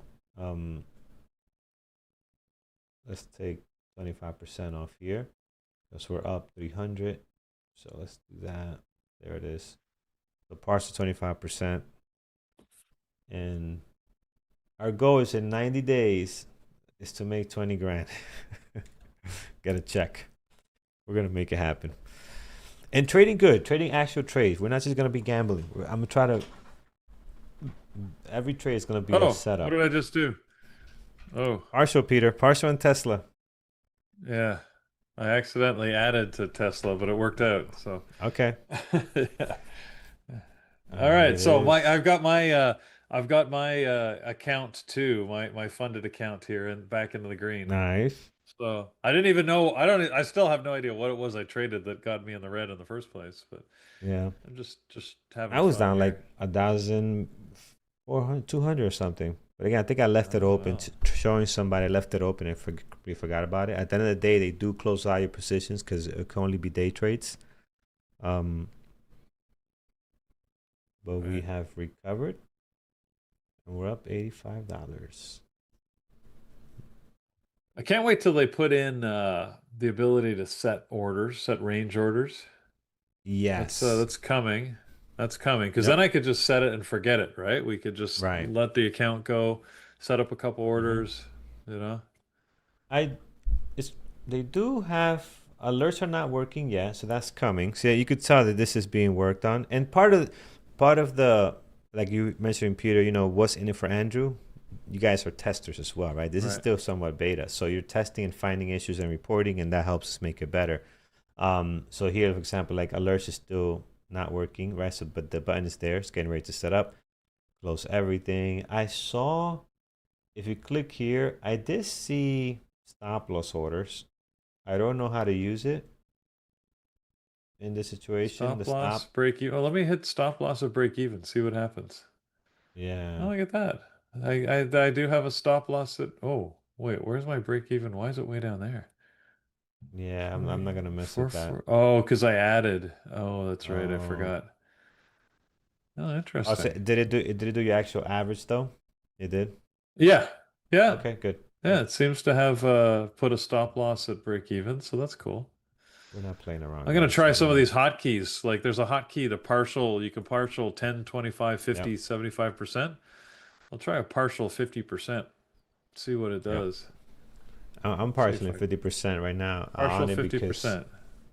yeah, I just did it now too. Oh, interesting. And then it Yep. automatically canceled my stop order. Oh, that's good. Oh, that's interesting. Yeah, That's good. that's That's good. cool. That's good. So I thought I was gonna have to reset the stop order, but it knew to cancel that. Okay, well, Yep. we'll leave this. We'll see what happens. Anyways, just playing around with it this morning. Yep. I took 50% off, and I might take the rest off because again, I just want to end the day green today and inch this higher. And yeah, this is a good move already. We don't need any more. And I actually think it's gonna bounce from here, so I'm gonna get out. How do I get out? This would be cover. You know what? Just close everything. No, cover. It will be by max.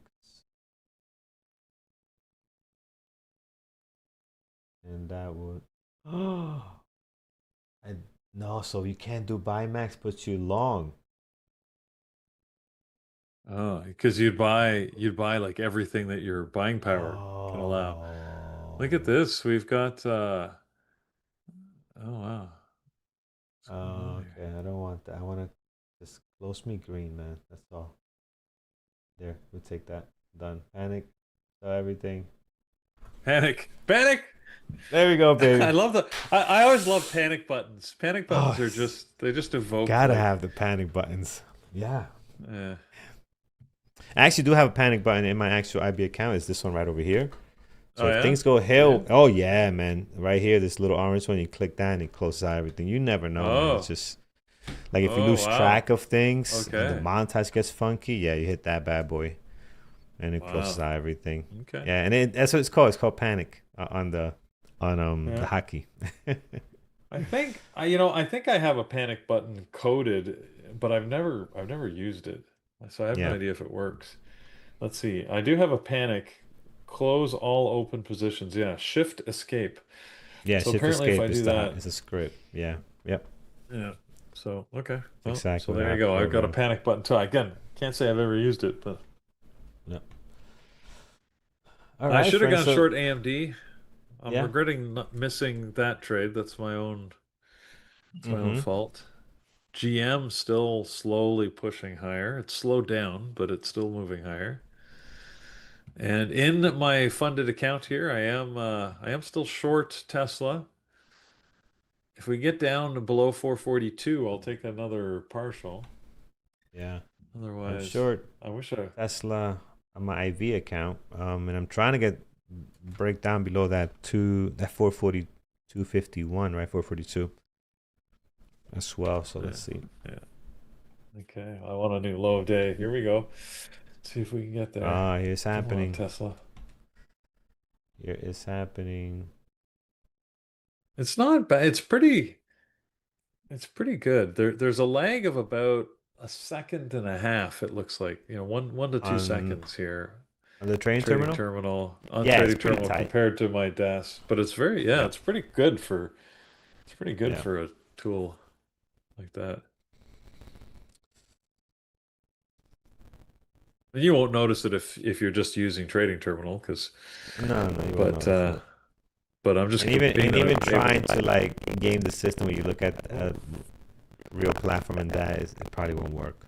Hey, It's too fast, uh, too close. hey guys, sorry. Can you, Carlos? You've suddenly gone very like staticky and choppy. Is that just? Is Let me it check. just Carlos? Do I sound the same?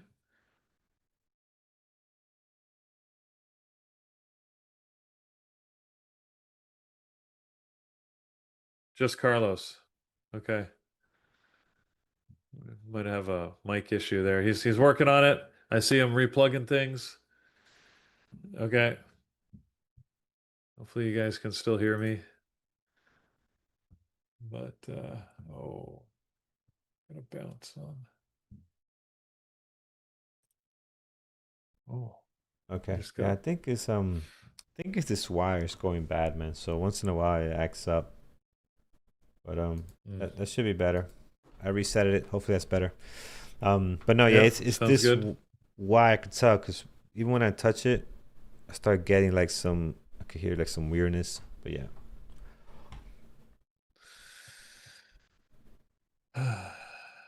I just got stopped out at my break-even point on Tesla as it popped up here. So it's with my accidental ad. But there, at least my P&L's moderately in the green. Yep.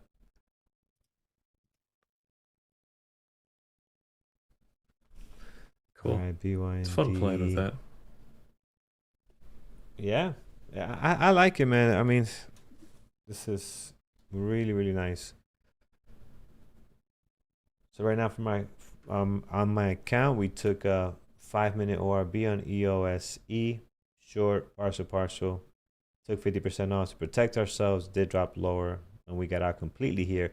Made a mistake. Do not hit buy max. That doesn't work the way I thought it would.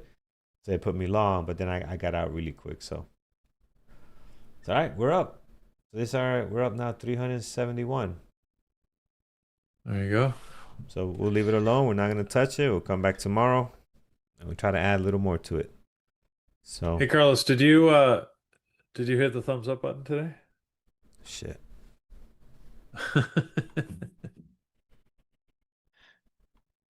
I know I did not. Just checking. Just checking. uh, I noticed we had our friends remind yeah, us there in a little post, so I thought I'd ask you. yeah, Yeah, we'll hit it there you right go. now. You got it. So What 400, happened? 247 friends. We definitely a lot more than that. So help us out. I'm gonna hit the like myself, 248. But yeah, hit that thumbs up. Really appreciate it. It does help us out a ton. Wow. Speaking of a ton, look at GM. GM wants to go for their all-time high. The all-time high is at 67 something. And right now we're up at 67.20, I think. 66. Yeah, 66.12. Wow. What a great mover. Today was their day.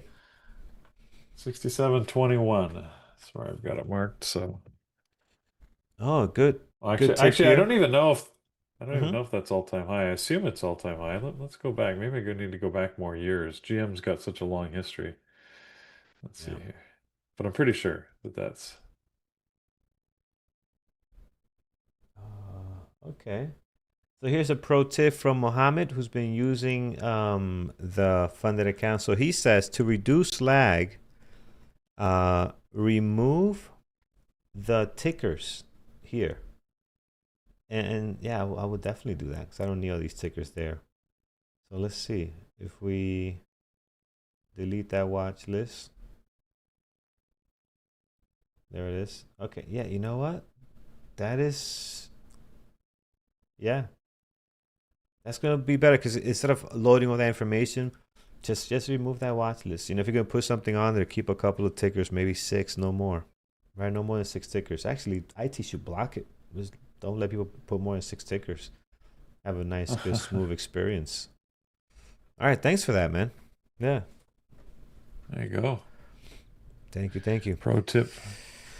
Yeah. All right, GM. Yeah, GM. Good move higher this morning. AMD, the move lower. I'm not in either one.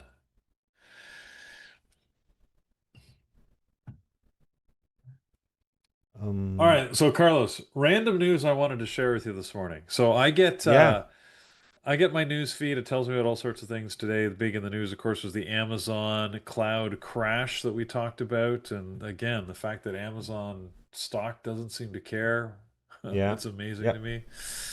Anyways, apparently this global outage, by the way, originated a data center in Northern Virginia. So, but anyways, here's a different thing. So, a recent, just released study 2 days ago showed that food allergies in the US have dropped 36% in the last 10 years. And they largely attribute it to parents exposing their children to potential allergens at younger ages. So, this for me is vindication because one of the things so my kids grew up in the 90s and it was a big thing for a while there where you wanted to protect your kids from everything. People went crazy with antibacterial soaps. You protected your kids from all sorts of foods till you figured out what allergies they had. And the problem is it actually created allergen sensitivity scenarios. Because they Right. were never exposed to these things, they never developed their own immunity, so their body couldn't cope. Right. So for me, this is justification because I used to have this argument all the time with my beautiful wife, who would say like, "We gotta, careful with the kids. You gotta protect them," and the whole thing because it was like the vogue. It's what everybody was doing, and I'm like, Yeah. "Let them eat dirt. Eat Yes. dirt, man." Right? Because you're gonna get, and antibacterial soaps. Let's not do that because there's a lot of bacteria that we need. It helps us. Mm-hmm. There's symbiotic bacteria. I mean, people are nowadays think about all the probiotics and stuff that people are doing, which essentially you're introducing millions of bacteria into your gut to help, help your processes. So, sometimes we overprotect ourselves and it's to our detriment. So, anyways, I just feel a little vindication this morning as I'm like, see, eating dirt, it's a good thing. Helps protect you. Now, of course, Yeah. don't go licking a sidewalk in New York City. That's a whole different animal. But you know, Don't do that. Yes. yeah. I mean, there's like, a little bit of dirt is okay. Then there's the extreme. Like I'm not going into a gas station bathroom and starting touching everything I can and not washing my Right. hands. I mean, let's be reasonable. Don't So, don't lick the Times Square stairway handle, right? The staircase handle. Don't lick yeah, that. yeah, yeah. uh Don't touch anything in a New York subway. oh, Yeah, seriously, man. Seriously. But you Um, know, like, yeah. But I am so with you, yeah, man. We did that to our kids, all of them. We got them exposed to peanut butter, especially right away. yeah, Because peanut is one that a lot of kids yeah, have, and even now in school, like, my son, he loves peanut butter. We can't take peanut butter to school because we never know who's what, whatever. Um, but yeah, it's a thing. You got to expose them right away. yeah. It, I it really mean, helps. our bodies are amazing that they have the ability to deal with a lot. Let's face it, we feed ourselves crap most of the time. Most of Hmm. the food in our society nowadays is not that good for you, highly processed, problematic in all sorts of ways with the chemical introduction. But, so you got to let your body deal with a lot of that stuff. And anyways, but then there's things that, are good. Anyways, I don't want to go into dangerous territory, but I just find it fascinating that anyways, this study, I said, I just felt from a parental point of view a little bit vindicated that No, hey, this congrats. this study demonstrated that maybe we took the Yeah. right approach. Yes, yes, yes. Um, yeah, so lot of interesting stuff out there. I got a lot of Jewish friends from my previous company, and they still keep in contact with them. And one of them particularly, they don't believe in shots at all. Right. Like this gentleman, he's like doesn't believe in them at all. Like not 100%. Now my kids have a Jewish doctor, and so it's not everybody, right? So my kids have a Jewish doctor we go to, Yeah. and he believes in shots. He's like, no. And Yeah. he's full blown Jewish, like, no, no, no. You believe in shots. You got to get shots, So it's different for And everybody. Um, it is, and but most shots are exactly what we're talking about, right? Essentially, a shot is more or less exposing you to a controlled version of the virus, so your body can build immunity. That's what right. most shots are. Now, there's different types, but really, that's largely what happens. Uh, yeah, I know. This is a digression, but and to something that Bim Paris is saying here, he gave your son a tip of peanut butter for the first time as a baby, and he reacted immediately, had to call 911. There are always outliers. Unfortunately, there are outliers. There are kids that just don't have Yeah. that immunity, and they are going to react to different things. Yeah, it's absolutely going to happen. And unfortunately, you never know until you try. But overall, you generally protect yourselves Yeah. better by controlled limited Yeah. exposure, especially when your body's when kids are young, they're very resilient and they're building all sorts of immunities. Their body's equipped to figure out how to survive, so Yeah. it's generating And you know what? antibodies and And it's like better crazy. now, early on, that you have a serious problem. So then you get the Yeah, EpiPen and you're prepared and you put the little patches on to go to school, all these things, opposed to it happening when you're not around and able to react quickly, right? That could be scary as yeah. heck.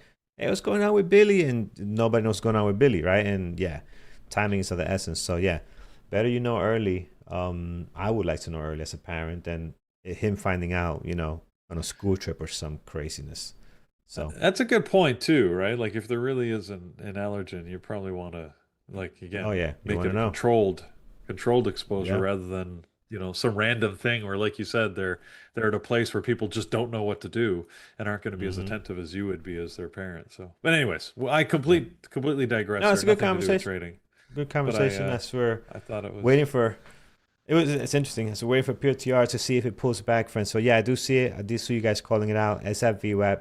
I'm waiting for the pullback. So let's wait for the pullback. I don't think we're getting one though. It just keeps going. So we need to pull back, retest, and then get the confirmation. We'll go long there. But it's not looking like it's pulling back here at the moment. Tesla also, Peter, going the other way. It's got a couple of things here going the other way. Tesla's also setting up nicely. I'm out of Tesla, by the way, when we were chatting. I got out here. I didn't want to even get to my break-even point, which is right around here, and I'm glad I got out because look how this thing turned out. So,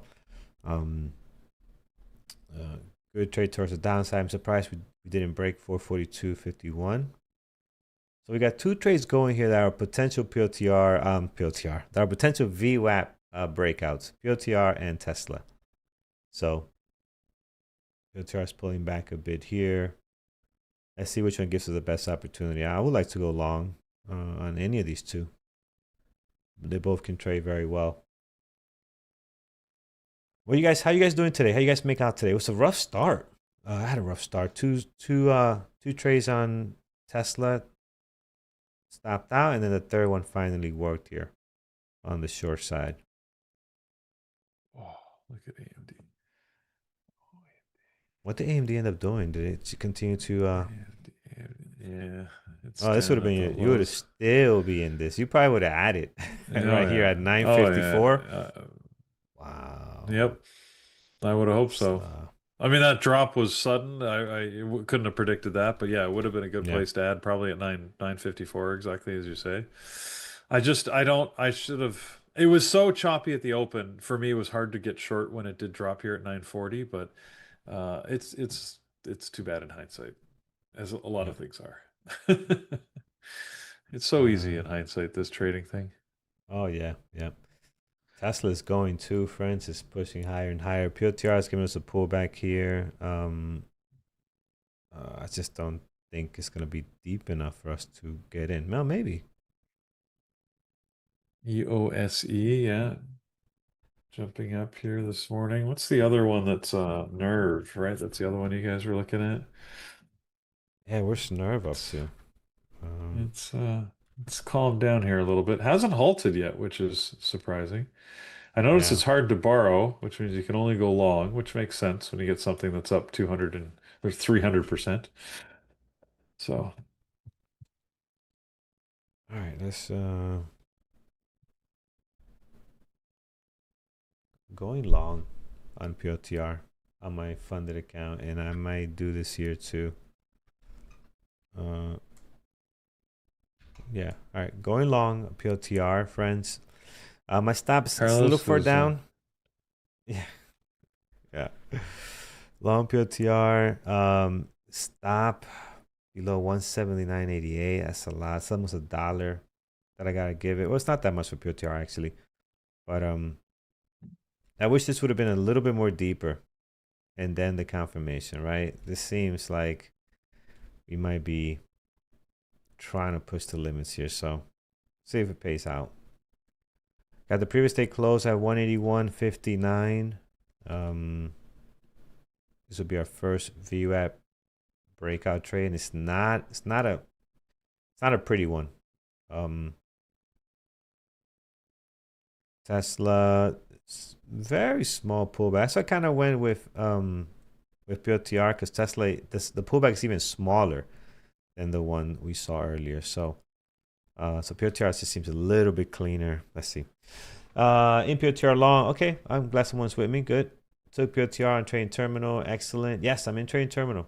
If I take it in my live account, I'm definitely taking it in trading terminal. Why not? So, although I said I was not going to trade no more in trading terminal, but that's okay. That's okay. Let's see here. Long TSLL. Yeah, it's another one if you like Tesla, which is moving well, friends. It's going. All right, POTR. To make this work for a while, we need at least, not at least, but we don't need anything. The market doesn't care what we need. We would like market, please. 181.60. Will be incredible if we can get there. Can I not modify the studies? On what? Oh, in trading terminal, just on the trying to figure out how to change the settings to what I like to see. Yeah, I forgot to do that. I've been just looking at my DAS and then trading it on the trading terminal, but yeah, I should add it on here too. So we're long POTR, friends. Let's see if we can hold here. Study.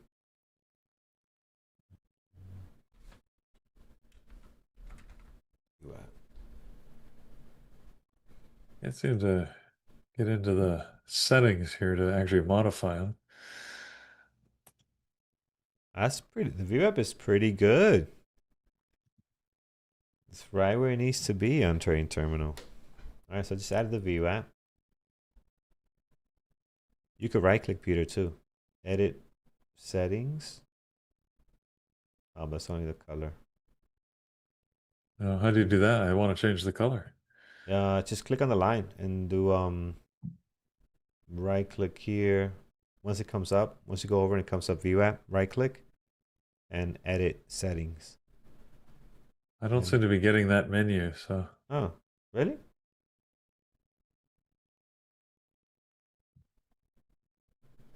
Okay, all right, come up, POTR. Why? Well, it is. I felt confident because it is our VWAP breakout. I am not loving this trade so much because if you look at it, again, if you've seen our VWAP breakout, and this is our VWAP line here, I want to make it darker actually.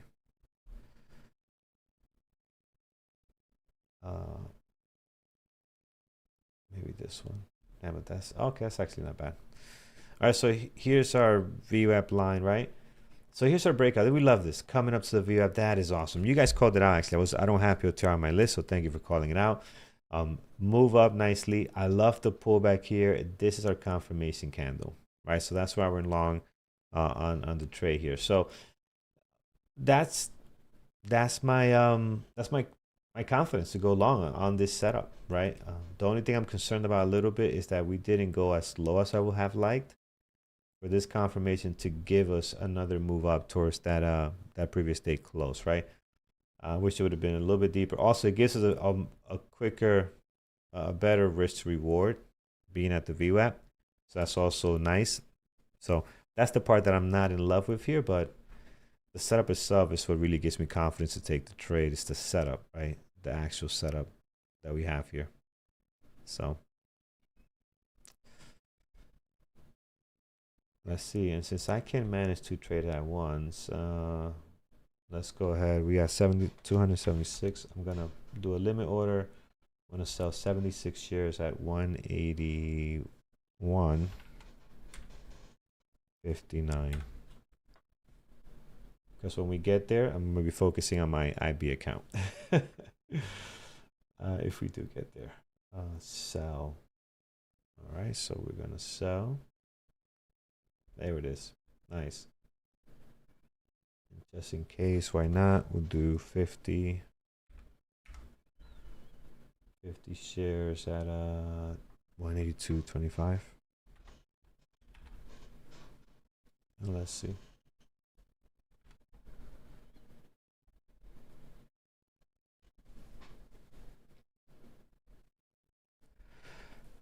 All right, let's go POTR. Let's get these triangles filled.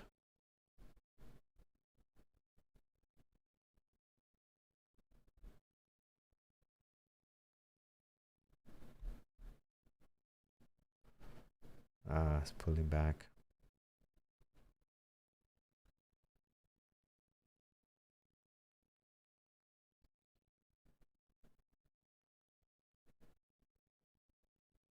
Well, you get the market yeah. moving down a little bit, Carlos, which is pulling PLTR against the trend.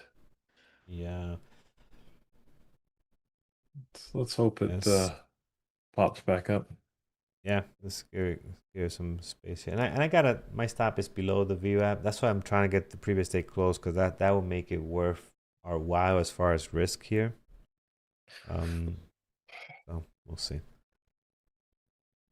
Sam, yeah, I believe there are some videos out there, but yeah, we can do that. We could make a video on all the features that are currently there. Quick, nice, yeah, and dirty, you know.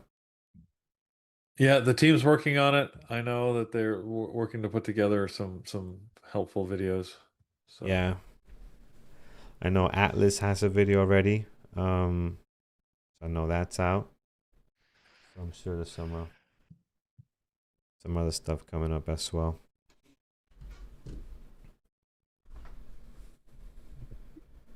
You going back to low of day?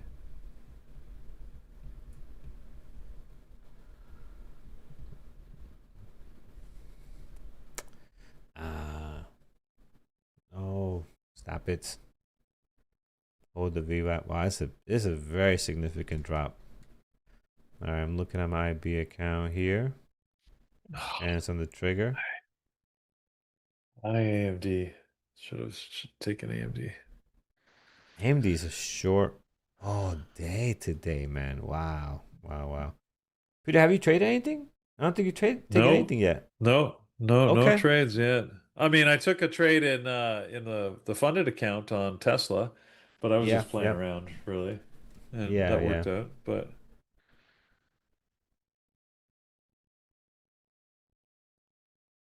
made Very $100 on Tesla in the nice. funded account again, just out of fun. People ask me to look at Amazon. Oh yeah, Amazon is. Yeah, Amazon is I have, gone. It's just. isn't that I mean, crazy? Like, yeah, I don't know. 18 hour shortage and shutdown, and they don't care. No, Doesn't matter. don't care We're at going all. long all day today. Yeah, All right, come on, yeah. POTR. Gotta hold the VWAP here. Shows you can do it. Let's get back up there. Wow. Wow, AMD. I am so frustrated at not having taken that Oh, trade. that's a tough one. That is a tough one. That's all on me. No, why can't laugh? So no, Atlas is. I forget to check Atlas. I'm not gonna be. I'll be honest. I forget. I have to keep in mind that we have Atlas add into your routine. But but no, the funded account, man. This is where it's at. Cause remember I used to trade without Atlas before. Yes, it's helpful now, absolutely. Um, but I'm just gotta get used to my having it on my rotation here. So,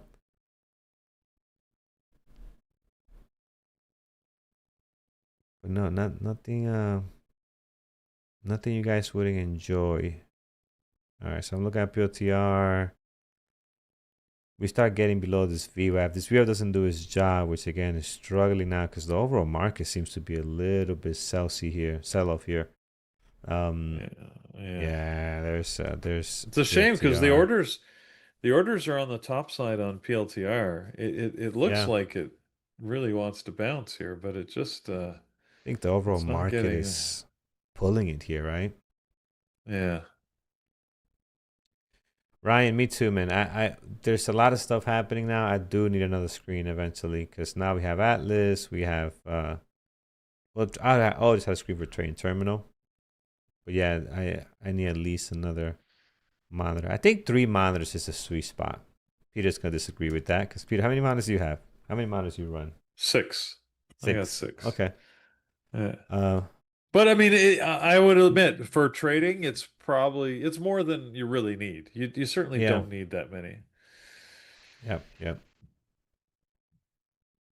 I have 3 right now, and it's definitely too little because of the streaming. Like one is being taken up by vMix and this and that. So I definitely am pushing it. But I think 3 is a sweet spot. How many monitors you guys have? Let's see what the crowd is rolling with today. Come on, PLTR, you could do this. Get back up there. Hold the VWAP. Let's recover.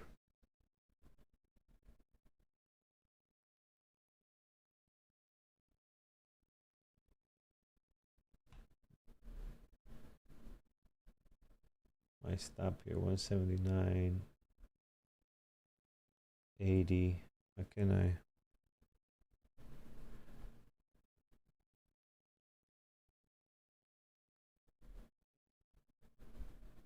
All right, 179.80. 10 cents below where the VWAP is where we will bail out on this trade. Same with this one. How do I do stop loss? I hope I'm doing this right. So I hit stop loss. I got my total number of shares, and I'm gonna type in 179.80, and I'm hoping that it does not mess everything else up. 179. No, 179. Yeah, 179.80. Yeah. All right, so this would be sell.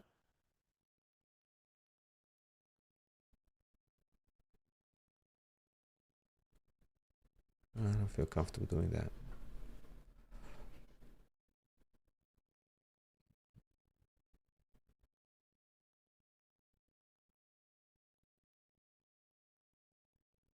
Let's see. Yeah, this is not looking in our favor. All right, let's send it. 179.80. This would be sell. Ah, look at that. Here's our stop loss. So it keeps our orders. Here's our stop loss. We got it. We got to stay above that. 179.80. So let's see. And I'm actually, as I mentioned, I'm in this order as well in our actual account. So I'm long via breakout and 179.80. We'll bail on this. Click close. What do you mean click close, Brandon? Oh no, I don't want to close it. I just want to I want to put a stop in case we do get down there. Which, oh man, this is dropping pretty aggressive. Yeah, we're gonna get filled. So stopped out on this, and I'm gonna bail on PLTR here. Yeah, this is going lower. Man, what a day. Yeah, I'm out. I'm out. Ah, we gave the profits I tried back. to go in PLTR. Yeah, I tried to go in PLTR VWAP, and then I didn't like the look of it, so I got out at break. Yeah. Even. Short or long? No, I was long for the bounce. Okay. In the funded account, just to see what it was gonna do. Yeah. But God, what a rough day. Gave the profits back on PLTR.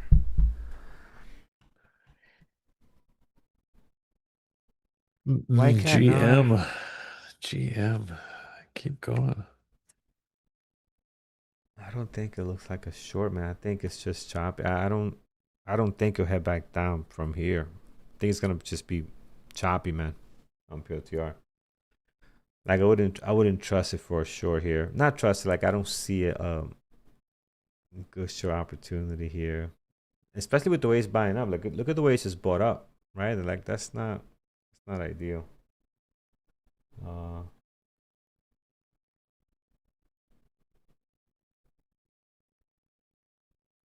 Why did I cut the PR trade at pre-market low and re-enter if it looks good at VWAP? Pre-market low. No, pre-market low is. No, pre-market low is above my entry.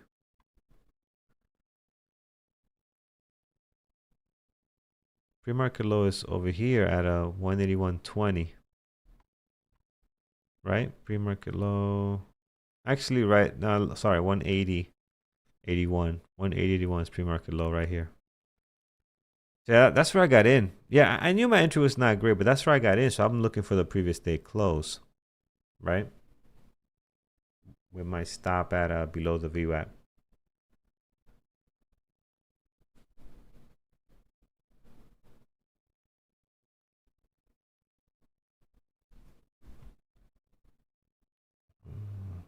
Look at this bounce on PLTR, you piece of garbage. Ah, you just came to stop us out. Are you serious? My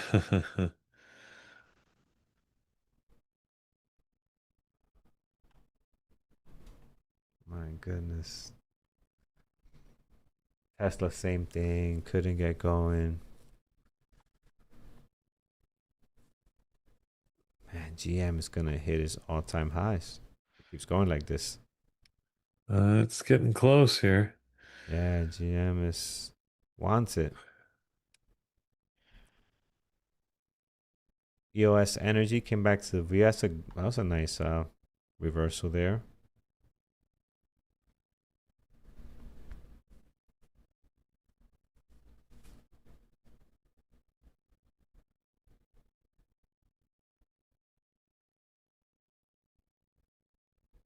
All right. Yeah, I'm not taking no more trades. That's it. It's too much work for a morning. This is too much work.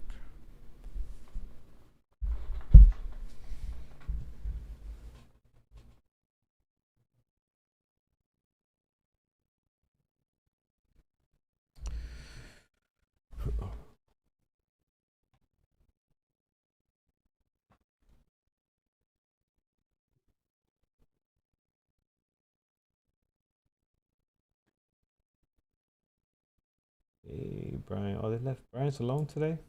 Good buddy Brian. Yeah, Brian's alone. We should invite him in. Yeah, tell him to hop on Come over join us, Brian. to our chat.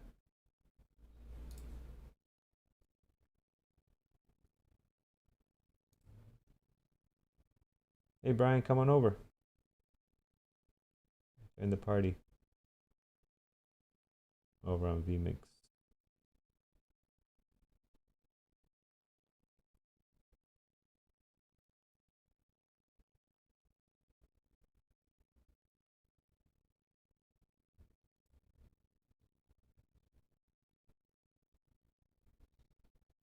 So I just oh, there's a good drop there. Come on. I just took a little short in GM. We'll see if GM is gonna drop. Yeah. Looks like it's hit a high here. There we go. That's good. You took a short on GM? It hit a Yeah. Nice. Hey Brian. hang on.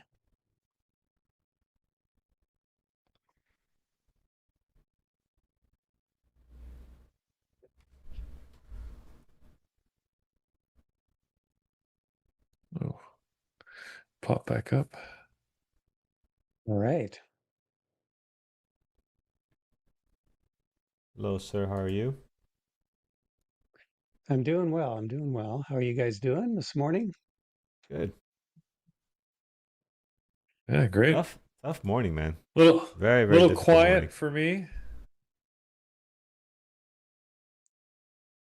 Yeah, it wasn't an easy morning to trade, that's for sure. I did catch a trade right at the open on OKLO. Uh, um, so anyway, caught a nice OKLO short. I got into it kind of late. I missed it it was actually a nice rising devil trade. Mm. Um, the rising devil is when it's gapping down, you get this pop going into the first couple minutes, minute or two of the open, and it gives you an opportunity to short. So I actually kind of chased it down here, but I did manage to get a short on it. And, so covered that, and then then got a nice trade on PLTR in the room. Um, just around 10 o'clock when it started to come back up. Final exit was around 181. So overall, it's been not a bad day. Morning, everybody. Hey, Brian. I was talking to Andrew yesterday. He was on his way to Seattle to see a concert Oh, in the what was he evening, and seeing in Seattle? I can't remember. He mentioned the name. I didn't recognize it. But, Probably some EDM DJ, we're not familiar possibly, with. yeah. It wasn't a name I'd recognize, like ACDC or. No. Anyway, I kind of, he said they were gonna drive back after the concert. And I thought I don't know. If I was going to a concert and see, it's about a 3 hour drive Right. um, from Seattle to Vancouver downtown. So I didn't. I thought, it's a little ambitious. You're leaving at 11 o'clock at night, get in at 2 in the morning. Right. Yeah. So I kind of had a feeling he wasn't going to be too keen to jump on here this morning. Wasn't going to be here, eh? Well, that's a fair guess.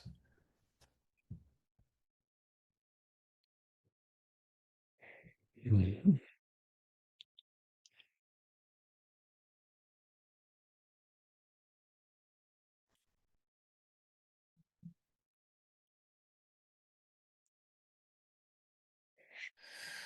All right. Well, yeah, I'm really regretting missing the AMD short as it dropped. It just looked short all morning to me, and but it did move up off the open. And as I said, I chickened out when I saw it moving back through VWAP or sorry, previous day close. Well, and VWAP was right at the same spot actually, but that's just that's I feel very sheepish for having missed that because I was right there. But oh well. Oh well. Sometimes we make these decisions. Oh We got to well. live by them, right?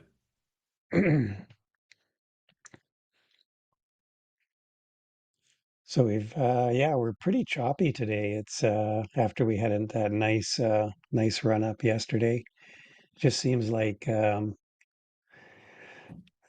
buyers and sellers on the indexes are just kind of duking it out, and nobody's winning right now.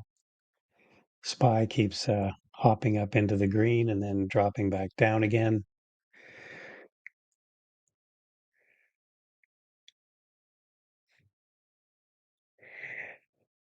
So this is the kind of day where you kind of got to pick your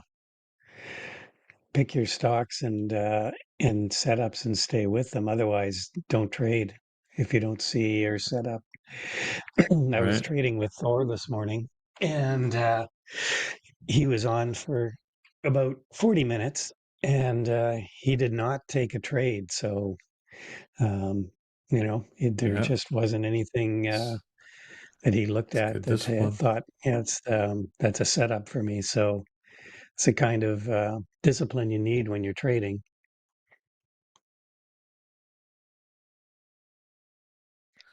You don't want You do. to you don't want to go chasing setups that aren't in your playbook, trade book. Yep.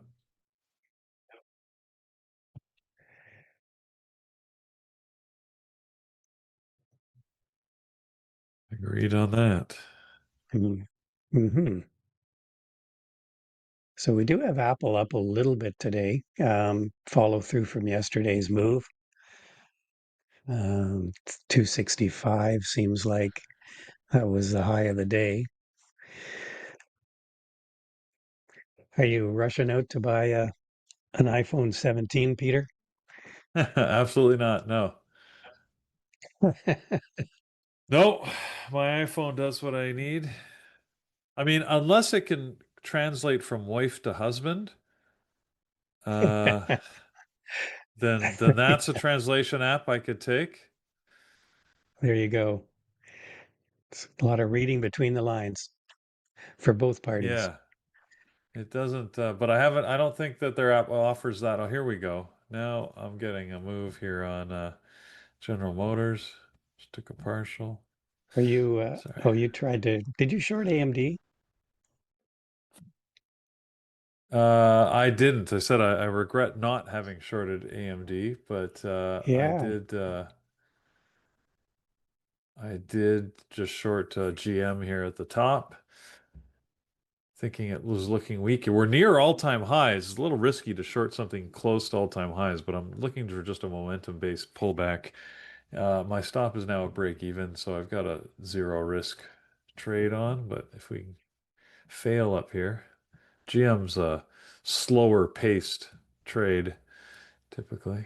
Yeah, it's an NYSE stock.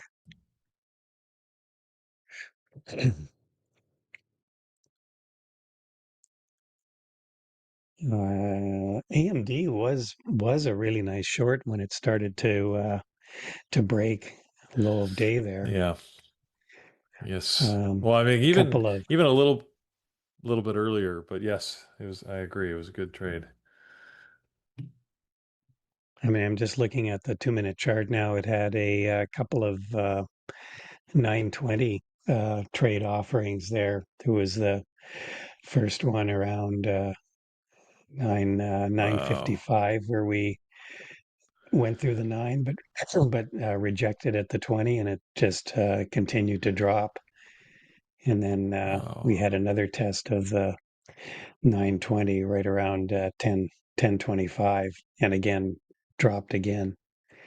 And Um, surprisingly, you know what looks just like The chart for gold, GLD, looks just like the chart Yes. for AMD today, which is, I mean, gold Oh had a yeah. deeper pullback here, but the pattern is exactly the same, which is a little odd.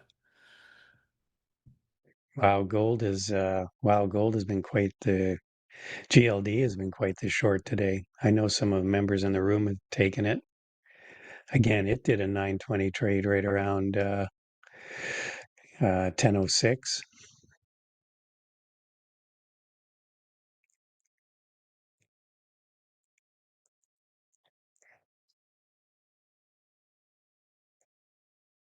So definitely, if you caught my swing trade video on the weekend, you'll know I lightened up on a lot of my gold and silver positions last week, just because they'd just been so it was just so extended from the moving averages. It was just due for this pullback here. I think GLD this could come back to around the 370 level. There's a gap here that's not filled on the daily chart. Sort of 373.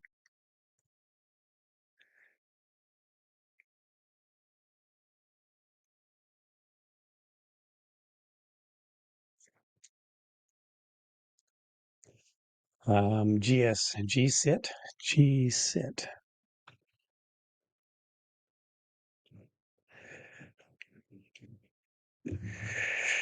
Wow. What the heck happened there?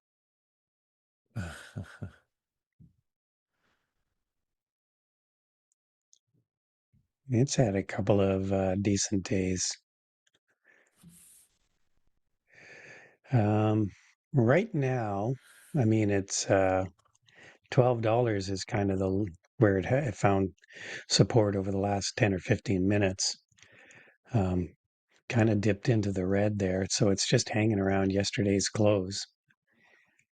Um, I don't know. This must be a low float. Yeah, it Let's is. take a We look are on looking at it trading this morning. terminal.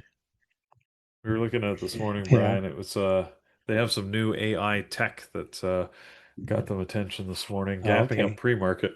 But you're right, they've been selling off ever since the open here, pretty much. Yeah, and I think is it shortable? I think it is. It actually showing you Yep, can it short it. is.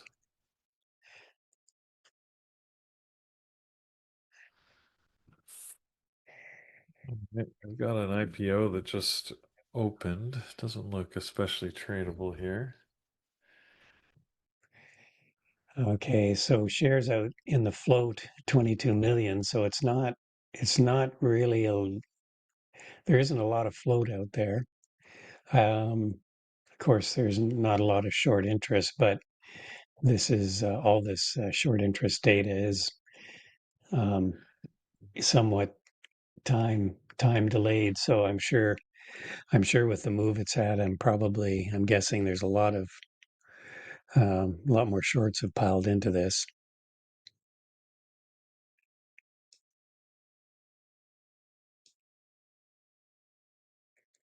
There we go. General Motors hitting that 50 moving average. Good partial place. Oh, nice. You got a move there. That's your 1 minute. What's the what's a 2 minute look like on it? Uh, I don't know. I mean, it's moving Oh, towards the there's 20 your here. So yeah, there you go. so you could get a 920 bounce on this. I mean, got to keep in mind all-time high is 67.21. So we're up pretty close to it. But I Right. don't see I don't see I don't I've never I don't really look at GM to know what the order book should normally look like on this one. I mean, there are orders up higher, so it looks bullish in terms of the orders on the level two or an Atlas, but I don't I don't know. I don't know if that means anything on this stock. Honestly, I mean, it's an NYSE stock. Um, Yeah. This kind of looks like a chart that might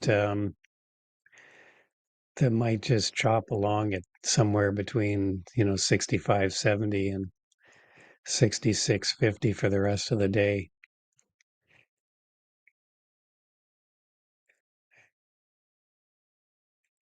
This pullback at around 10.10, 65.81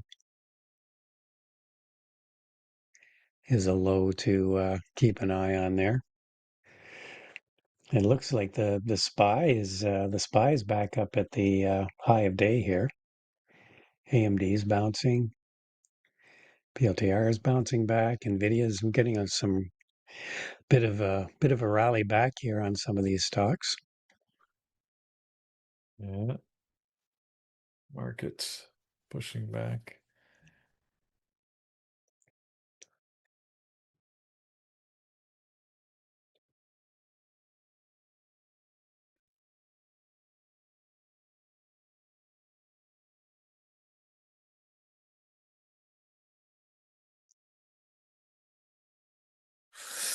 Slowly, slowly she goes.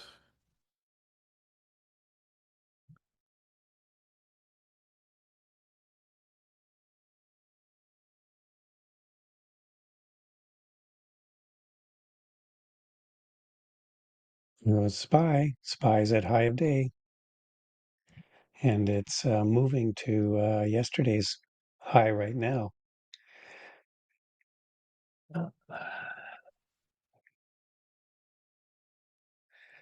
All right.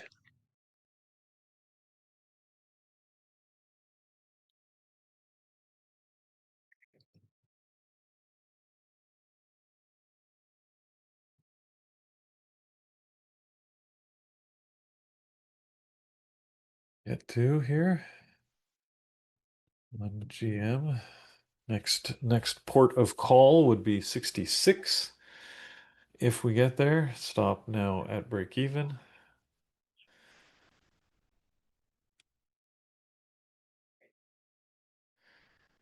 I don't expect this to move very quickly. But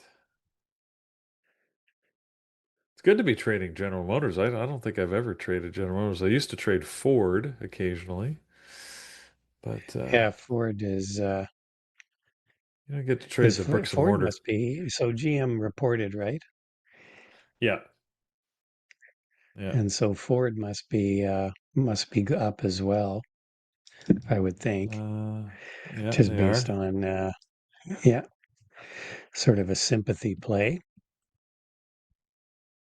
920 on GM. The problem with the 920 on GM is it's been consolidating around this 66.20, 66.40 level for so long, that the moving averages have come together.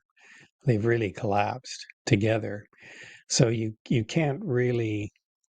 So it's hard to play a 920 because there's no price gap between them anymore. They're basically on top of each other. For Right. a good 920, you really want a nice. If you look at Amazon, if you want to see a nice setup for a 920, you can see how it broke out, and then it just continues to move up, respecting the 9 EMA, not dropping below it, using it as support.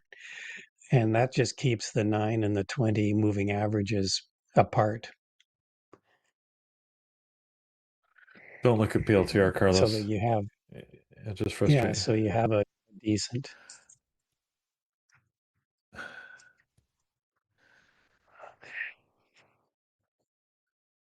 You've got a decent distance between the two price levels. So that's the kind of what makes a good 920 trade. So AMD is bouncing back here. Nvidia is bouncing back. The Qs are actually going to go green here. So there you go. Buying brigade didn't fail us. Eventually they came in, bought the market up. The Qs, the IWM's actually almost green too. The Dow is solidly in the green. We're getting a bit of a rally back on the gold stocks.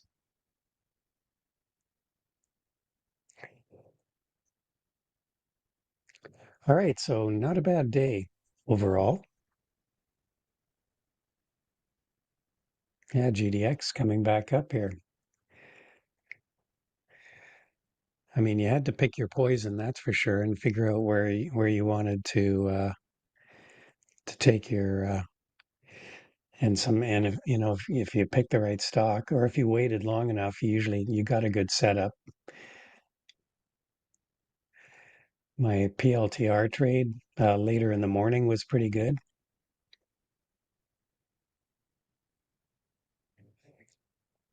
You want to bring up PLTR, Carlos? No, he doesn't want to look at PLTR. It's a sore spot today. He doesn't like it. He got stuck on a Oh, trade. Unfortunately, got stopped out right at the low. It's well, not the low of the day, but the wow. low of the move a little earlier, which is unfortunate because now it's Wow. making the move it should have earlier on him. I think Carlos has Yeah. stepped away, so we got to look at Yep, I'm GDX. here. Okay. Oh, okay. You want me to do something? Take a look at PLTR. That's what he PLTR? wanted to Don't do put it. up Don't on do the it. screen. Oh yeah. Don't do it, Carlos. Yeah, Don't I look. see it. I've been watching on the screen. Painful. Yeah, yeah, that's painful. Painful. I know. I got stopped out of GM, by the way. Came back up to my break even, so I just got out of it. Didn't continue the move lower, so no problem. You know, take the small win. Yeah. You see, PLTR was kind of messy, but if you look at it around, yeah, around that 1035 levels when it came back up above the VWAP, that's when I took it long. So anyway, yeah, like the market is everything's rallying right now. We're getting the SPY, cues of all the indexes are green. Wow. I'm green. Yeah. I mean, life is good. Nice. Yeah, that's important. All right, I guys, I'm going to managed, drop off here. Leave it to Thor. Thanks for coming on this morning. I appreciated the company. It was of course. uh, Anytime good I to get a chance to always trade good to with a trade. profit of profit. Yeah, for sure. All right, guys, try to keep it green for the rest of the day, but buying brigade's back in the house. In the hizzy. All right. Enjoy, Thor. Take care. Thank you so much. What is going on, YouTube peoples? How's all of my BBT family out there in YouTube Landia doing today?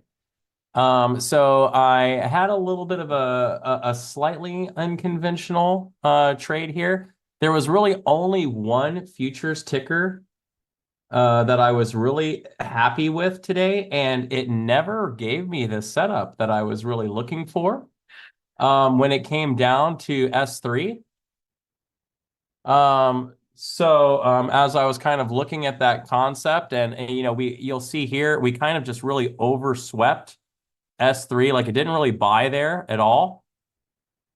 So when we sold down and kept going lower and lower, and you can see here, I've got Market Atlas open, but as we were seeing down here, we noticed that as we continued to push lower, the volume wasn't continuing to sell. We had actually started lifting in the volume. Even as we were selling down, the volume was diverging and coming up. So we were getting more buying than selling. So I went ahead and bought long. Once we kind of stalled and came back up and made a nice little pivot down here, isolated pivot. So, and then I put that on. So my first contract out is at the CP, which was really nice considering I only risked maybe about $200 on this position. I've already netted about 1,200, already a little over 1,200 on this one. And I'm going to leave one contract on that I'm going to try and see if I can run to R4 on by the end of the day. So if that, but I was thinking maybe, you know, the one thing I've already noticed is we do kind of have a generalized, a pretty good short-term trend going here. You know, so I am considering, you know, potentially, you know, exiting this and just taking the rest if we lose like a major level. This right here is a 4-hour trend. That notice we lost it, but then we bought back over it. And then so, you know, maybe if it loses this trend again, I'll get out. But otherwise, really clean trade. Definitely, you know, good money made today. You know, I mirrored this trade on quite a few on my copy accounts. So, so this is definitely a, you know, one trade basically to make my whole week. So basically now everything else is butter. So I'm pretty excited about that. Yeah, let's look at Google. I'll leave this one on and we'll just see what happens. Right now, I'm going to move my stop to right there. So if we lose monthly R3, the 4-hour downtrend, and our uptrend, that should be enough for me to just say, get out of this thing. All right, so for now, let's look at Google. Woo! Wow! Ouch! Who shot Google?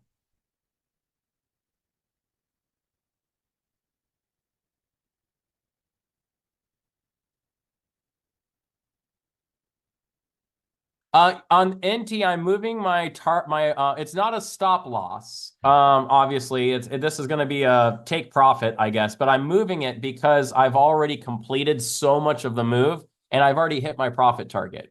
So I just don't want it to become a negative trade after being a positive trade. So I've already hit my risk was only 300. Actually my risk was 200 and I've already made over 1,200 on it, and I still have one contract in play. So no need to let that one go negative on me. This is some very aggressive selling on Google. My goodness. What's Google's order book look like? This is gross.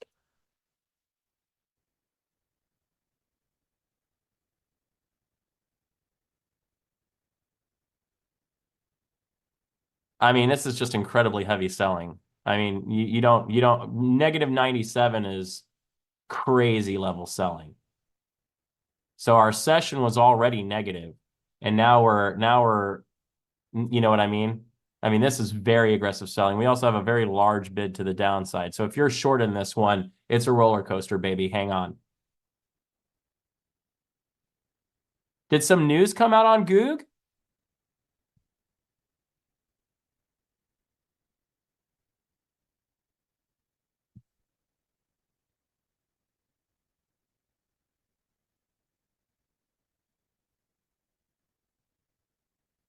China Commerce Minister held Canada's JP. I don't see anything that just popped out.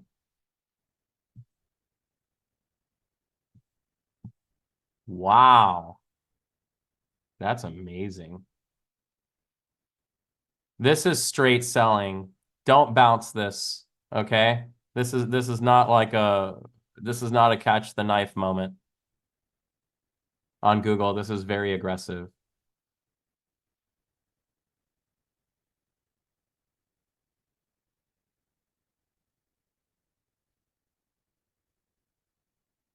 Like we're losing topside orders right now. Like sellers are actually like dropping. Like, which means they're probably coming in close to the price. Look at that. They just dropped that seller there. See where Atlas can really help you out? OpenAI said they're announcing they're opening. Ooh, really? That'll do it. That'll do it. So OpenAI is announcing that they're going to launch a new browser. And I mean, you know, that is definitely competition for Goog. I mean, Google's Alphabet Inc., obviously, so there's a lot more to it than just its browser. But, you know, their email, you know, Gmail still continues to be one of the more prevalent. So Google, if there's so much selling, then someone must be buying. Actually, that's not true, humorous. Unfortunately, it is not necessarily certain that someone is buying. Remember, if you sell on a market order, the market maker is contractually obligated to fulfill that order for you within a reasonable expectation of time, right? So if you fire that market order into the market and you're selling, the market maker has to buy. right? So the question is, what happens after that, right? Does the market maker go buy off of the book to the downside to replenish, or sorry, yeah, or is the market maker then going to move up and then sell your order to a seller that's to the top side or not, right? But here you can see, look, here's an institutional buyer right here. Look, that's 11,000 shares that just came through. And they're willing to buy right here at 247. Right? So that's, I mean, that's some pretty solid, don't argue with it. You know what I mean? The chances of us running away from that order with an order book that's this lean to the top side is fairly not great. Ooh. How did I do that? It paused. See what I mean? See how we ate the book? Oh, you're welcome. Look at that ABCD. Bam. Look at the sustained selling. See, this tool is so easy. Oh, why are you here? Hold on. Settings. Canvas. It must not have saved. There we go. Better. Oh, yeah, humorous. That's the point, right? There is a situation where the market maker can be under max pain, right? Or under pressure. Right. So no. Sometimes they don't. Right. So this is the whole thing that happened with Wall Street Bets, humorous. Right. So Wall Street Bets was a gamma squeeze. Right. So basically what happened, right, is you have a lot of tickers that were heavily shorted. Right. So there was a really high short float. Right. So what is the short float? So think about it this way. Do you mind if I break this down, everybody? I'll go back to live trading in a second.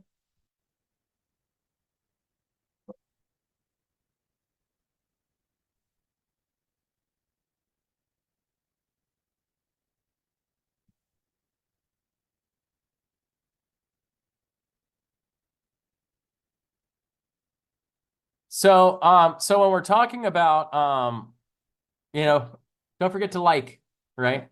So when we're talking about the float, right, we are talking about the number of shares that are floating around in the market, right? There's only one account classification that is allowed to hold shares outstanding without putting them into some kind of a portfolio, right? They need to be accounted for.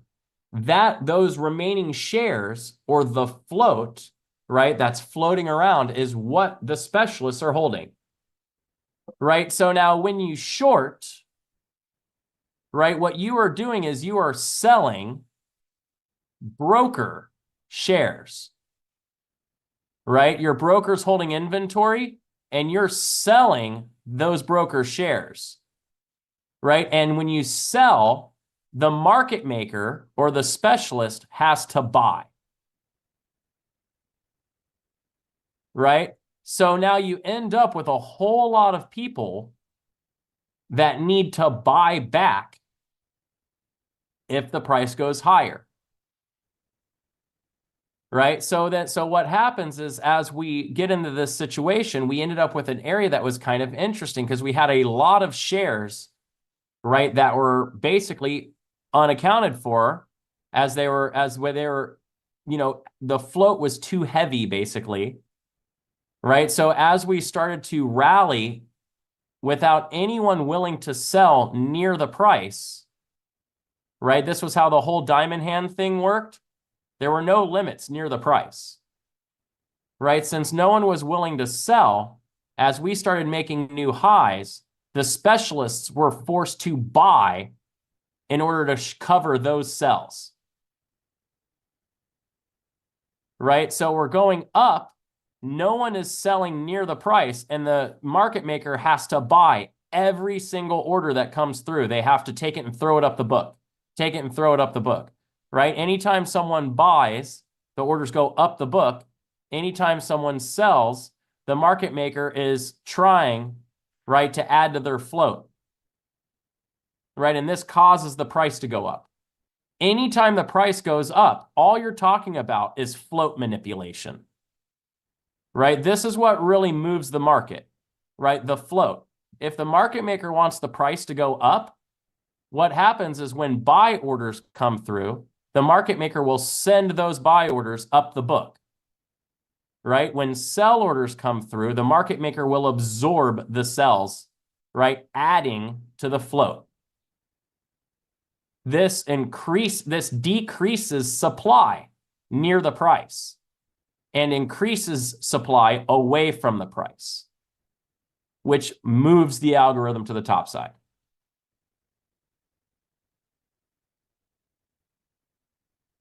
Right? Real quick injection. Starlight, the reason I did not like the short on gold was because I can only short one contract on it, and it wasn't quite in the right spot for me. Gold kind of scares me a little bit, to be honest, that contract.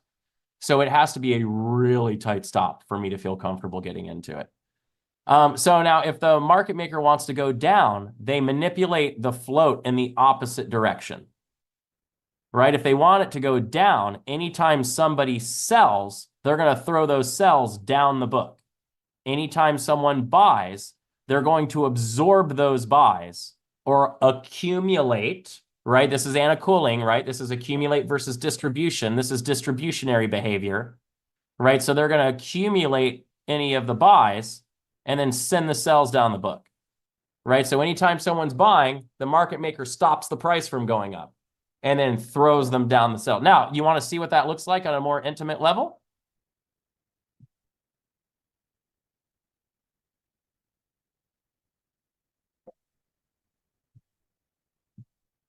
Let's see if Google looks fine for this.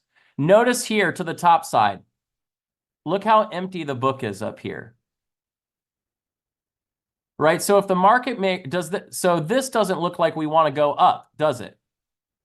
There's no potential up here, no limit. Well, see? So look at how all of, oh, freeze. Can I stop? Stop it. Stop. Save. Can I save the image? Yes, it worked.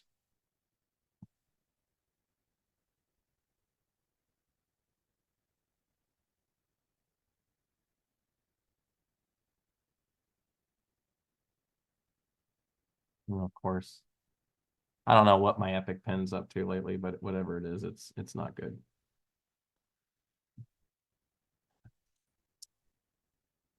Let's try this again.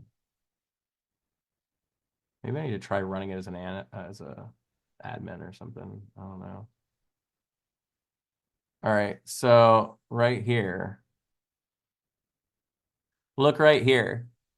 Look how the cells are moving down the book. Right? All the cells move us down, but look at these buy orders. See what happened when the buy orders came through? We did not go up. We sold down and then absorbed. Sold down and then, look, absorbed. Right? Notice how all the red dots are happening on the bid, not the ask. By the way, Atlas shows this better than any other order book program I have ever seen in my life, okay? Big fat kudos to Atlas here. I really like the way they do this. But what you can see here is notice how the ask is not getting fulfilled. All the buys are being fulfilled inside the spread. Look. All of the buys are getting filled in the spread. All of the asks, all of the sells are getting put on the bid. So you can actually see right here, the market maker is absorbing these buys and offering sells onto the bid. So this looks very, very weak. We've sold down and we're offering the bid to sellers and we're absorbing buys in the spread. We make the new low, all of the orders get sent to the book. When we try and buy, look, no upwards movement. Send the orders to the book. Absorb. Here's our first buys that are being put to the ask right there. And then look, buys to the ask, buys to the ask, buys to the ask. Pretty fun, right?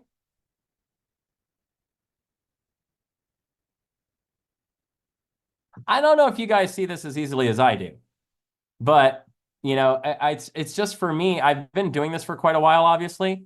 Look how we just pulled back to hit that seller, right? But look at our potential. It's all down here. Now we have a seller coming in here.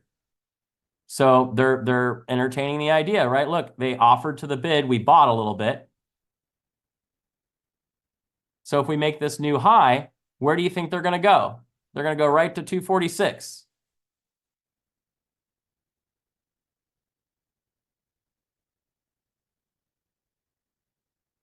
This is the worst trade I made since this month, but I made 2K to Zane. I mean, oh, could be worse problems. Anna Cooling, Humberto.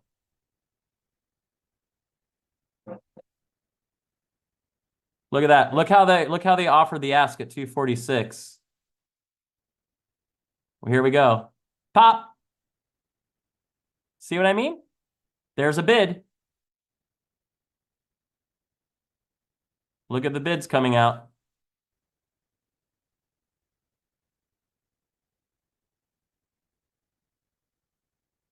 And here we go. Bunk bid. Bunk bid. See what I mean? So once you kind of get used to reading the book, it's not like you know which direction it's going to go all the time. You just can get a good idea of which direction we're going to go in the relatively short term, for sure, right? You can see as the orders are coming in. Now, if you can add this to extreme range, for instance, right? Like you found a very key level that you really like, a trend line, S3 or something, right? You know, some kind of monthly level, anything you're really trying to mine for the trade, you know, you want to pair your book around that. It's been so fun watching Andrew kind of start using the order book more. I think Nathan and I were talking about this yesterday, that I really feel like his trades have been holding longer.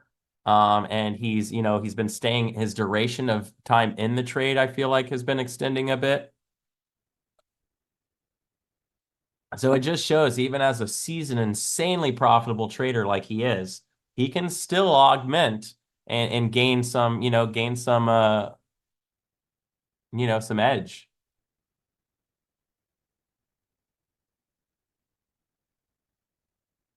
So Nathan Stevens, we are going to most likely often see a narrow range after a wide range, right? So what happens is, when we're talking about narrow versus wide, we're talking about a CPR comparison, CPR being central pivot range, right? So this is our 2 to 2s.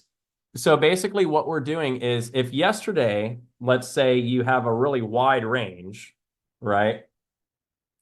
And you run the extremities of the range, then when we recalculate our highs and lows, our cams are going to calculate smaller, always, right? So if you have a narrow range and you break out those new highs and lows, create a wider calculation, right? If you have a narrower range, then you create a narrower one. Now you can go from a wide range to a wider range. That is possible, right? But in most instances, we're going to go from a wide range to a narrower range. Now, narrow versus wide is basically the concept of inside versus outside, right? On wide ranges, I expect to close more inside value, right? So I expect to go to the edges, then come off the edges and come back in. On narrow ranges, I expect to go out, right? So I'm kind of, I'm expected to go, range a little bit in the middle or the beginning, and then break out and then find the edges by the end of the day. And I tend to expect to close more on the outside on these particular days also.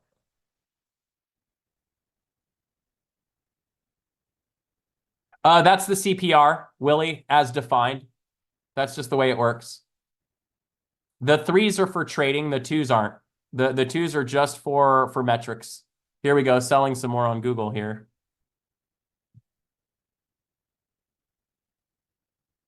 So I've been using the same trading system since 2021.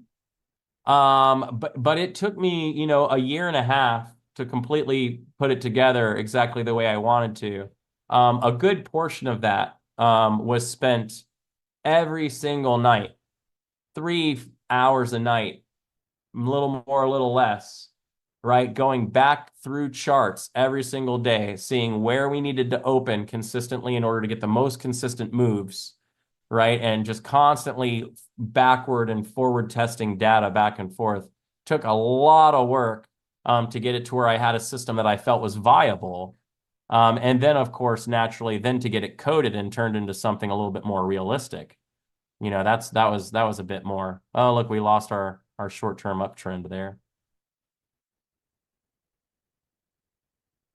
But I'm going to just leave this one on. If this comes back through this low here, I'm going to stop out. This will be a loss of this monthly trend plus monthly R3. And it'll still net me like around $500 or $600, which still makes this about a $2,000 trade. So I'll take it. Yep, still using the same calculations, Tim. No variation at all. Actually, in the current system that I use, I've been working to, I actually intentionally work to keep it. This is like, so if you configure this, for instance, on TradingView, if you use our pivot plays, there's a Thor mode. Thor mode is set the way I trade it, and it's the most accurate to the book.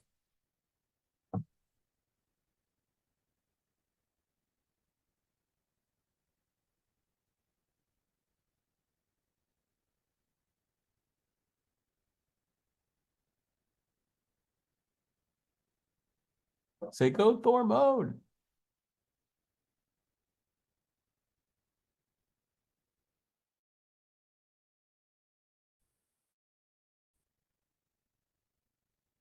Your friendly market alchemist.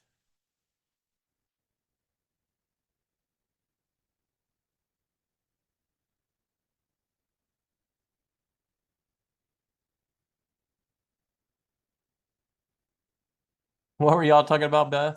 You and Alex? Which one's boring?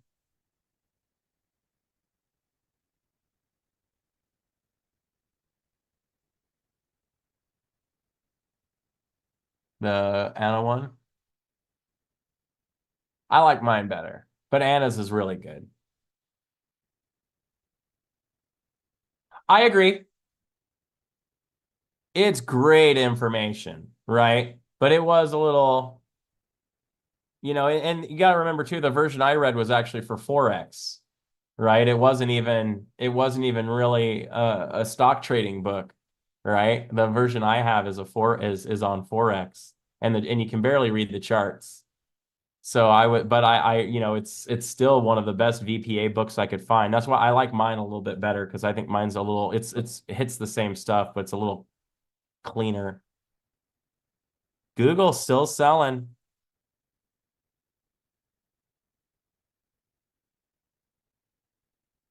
Nice, Beth. I love Andrew's books too.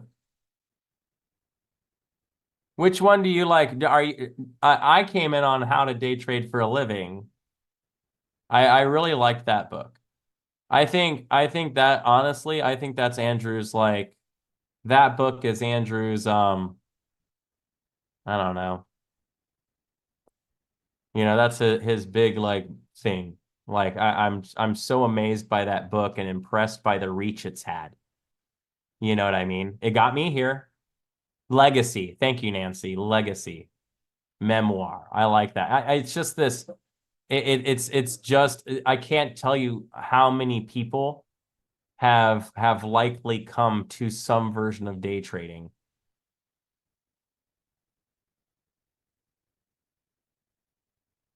Right, mad props with you. See, and that's not something I'm gonna say, right? So I actually think, you know, as a day trader, I do think becoming a day trader is 100% an aspiration to have, and is something that you can absolutely achieve.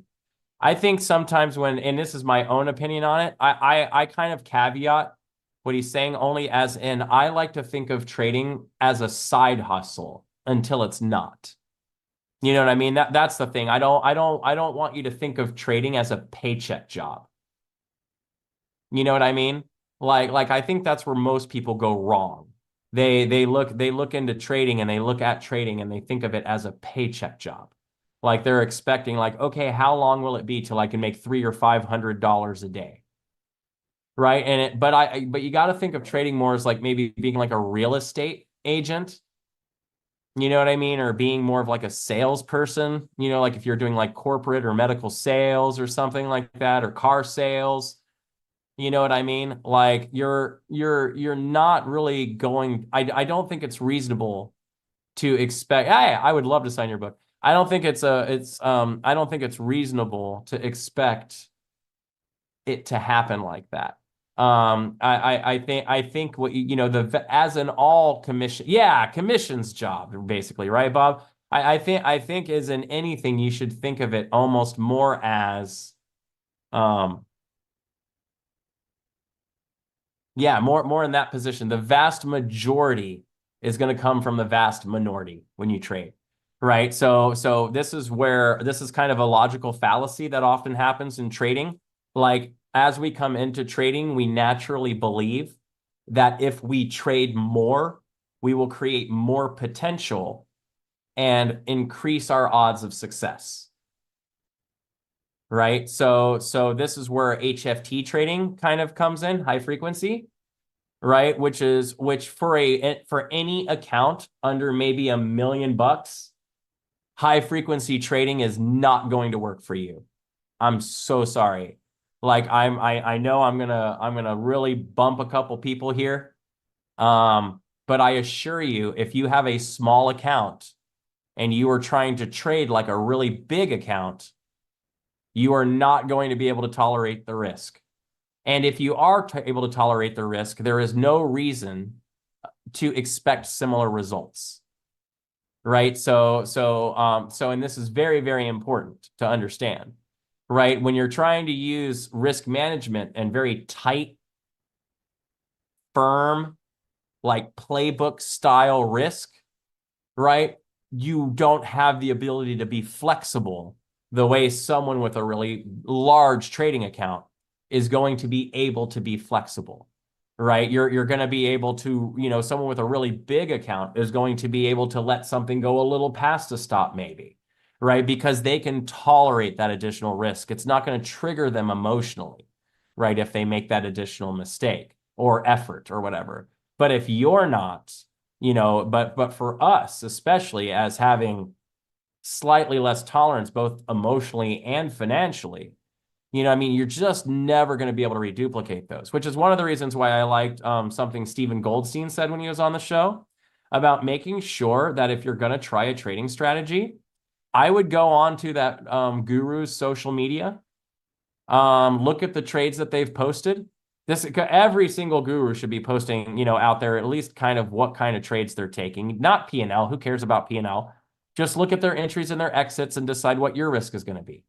Say I want to risk $300 per trade, and I'm going to go long every time they go long and stop out every time they stop out and see how it works for me.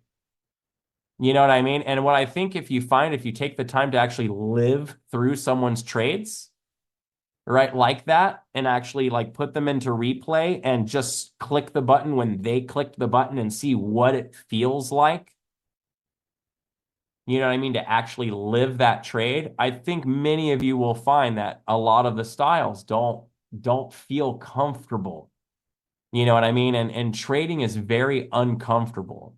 So having a trading style that's just naturally uncomfortable for you is very difficult.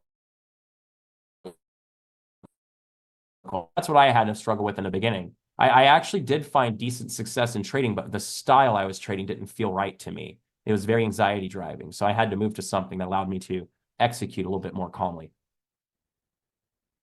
So I range trade, right? But as you can see, I'm getting pretty stinking good at buying the lows. And then, hey, it's a long trade, by the way. Can I get a bonus?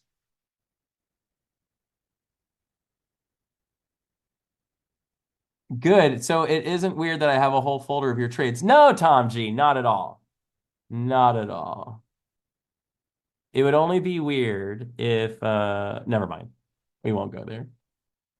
It's on Amazon. Yeah, I'll try and have a link thrown in here for you, Nicola. Amazon.com, a complete day trading system, if it doesn't get in here in a minute.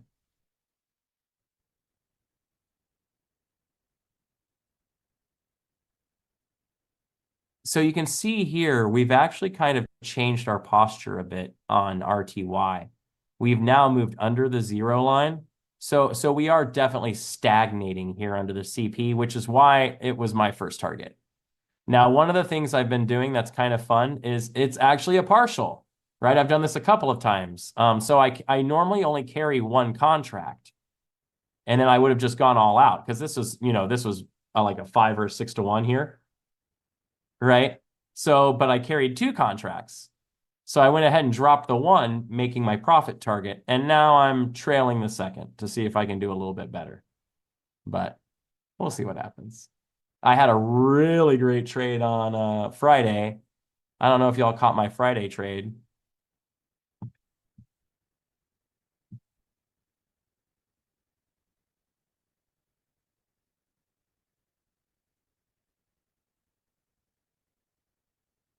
So you can see here. Well, yeah, oh yeah, I got filled. I got filled while we were live. So, I mean, this ended up being an incredibly potent trade. But you can see here, that was my full target for what I normally would have exited at. And then I went ahead and swung the rest all the way for S3, and I ended up hitting that target.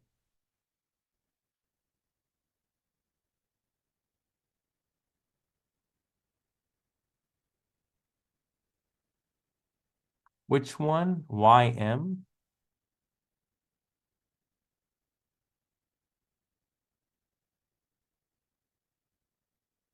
YM traded. Wow, nice.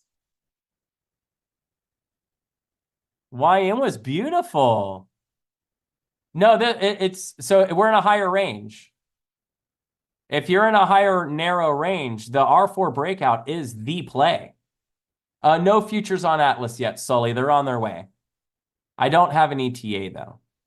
But this was a beautiful, wow. You only need 1 a day, people. You know what I'm saying? That's the other problem we all really have. I know I do. I still do it. I mean, you really want to hit buttons. You know what I mean?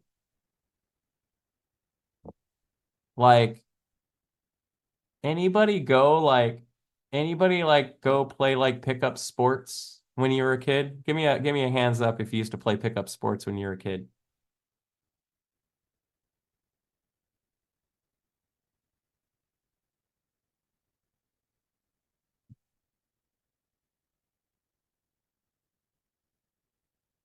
Ooh, you're watching futures? I feel like the feed's a little slow. But yeah, pickup games were the best, right? You played them, I played them. So anybody go to play sports or pickup games when they were a kid and have a good time sitting on the sideline watching everybody else? Who likes going to games and not playing? Anybody? Give me a number, give me a number 2 if you like going to games and just not playing. Games where you're supposed to play and you're allowed to play. I'm not talking about going to like an NFL game. I'm just talking about like just going to a game. You're just going to sit down just because you want to watch your friends play. It just looks fun. Let's just hang out, have a good time. I'm just here for support. I can't imagine I'm finding too many of these people in here. I don't think this is something that goes with wanting to be a trader. Right? If you're Jaguars on Saturday, I don't know why they felt that way. Willie, touche, by the way. Touche. A little rude, actually. Now that I'm thinking about it, I feel injured ever so slightly. The Jaguars. That's so true. They just they're saying, yeah, nah, it's okay. You don't want to play. You're from Croatia, and we would never let anyone sit on. So exactly. It sounds horrible sitting on the sidelines. Croatia, however, I have never been to Croatia, but I have seen pictures of certain areas in Croatia. Holy crap, is that place pretty in some spots. I think Croatia is definitely on a bucket list item. I've sent like some mountain river stuff. A buddy of mine went there and sent me some pictures. I was like, holy crap. So yeah, so no one really likes sitting on the sidelines. And unfortunately, what you will find as a trader is a significant portion of your experience is going to be on the sidelines. Right? You're actually going to be waiting nonstop all the time. When you're in a position nonstop, when you're out of a position nonstop. Non-stop waiting, right? Trading, when you are doing nothing, you're probably doing it right. And that's one of the things that's really, really difficult for all of us because we've grown up our whole lives playing. Nobody, no one really gets that skill set, where we're really thinking about that kind of stuff, so it's difficult.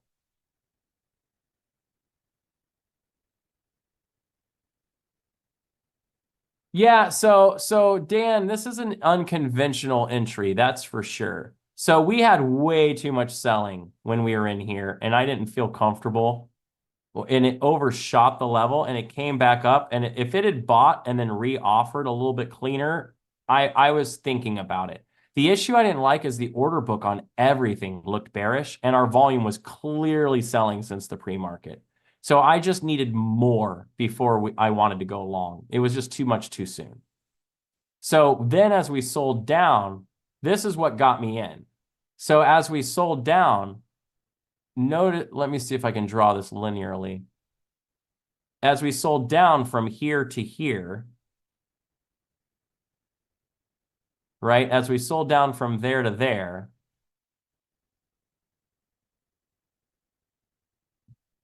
our volume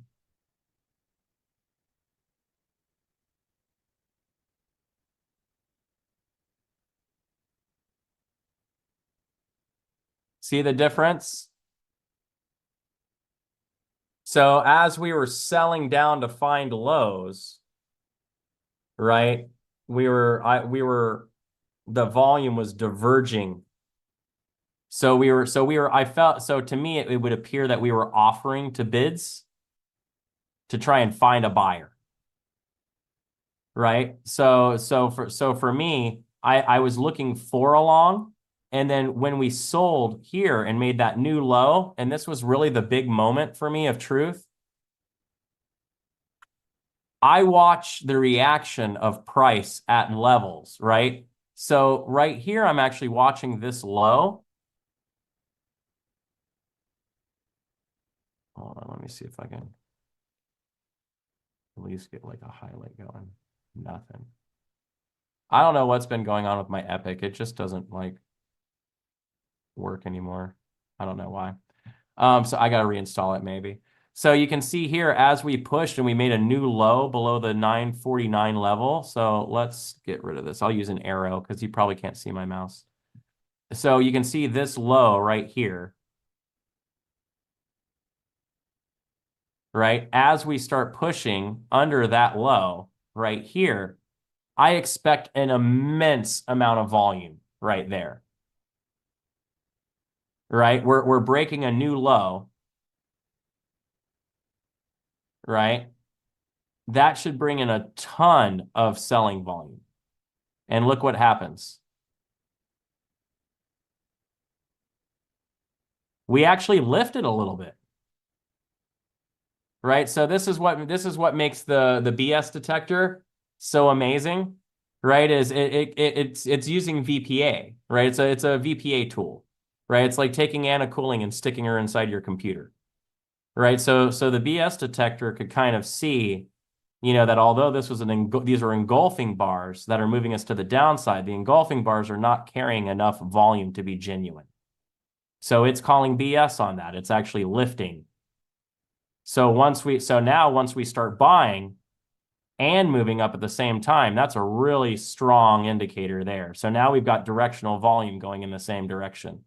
Right now, for me, just seeing the struggled volume was enough. Once we sold down here, bought up and made a new high, it actually pulled back and I entered. And then that was it. My first target was the CP, like I said, which was actually about 5 or 6 to 1 maybe. And then, because I only risked like $200 and I've already made like 12 or 1100. So, and now I'm trying to see if I can make it all the way up to, you know, maybe our ATR high with the rest. If not, I'm willing to accept 2,500. This is called the BS detector, coming soon to a theater near you.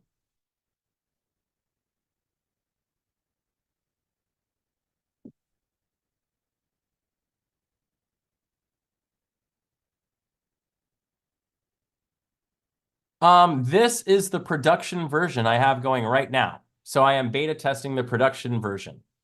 So I don't know exactly when.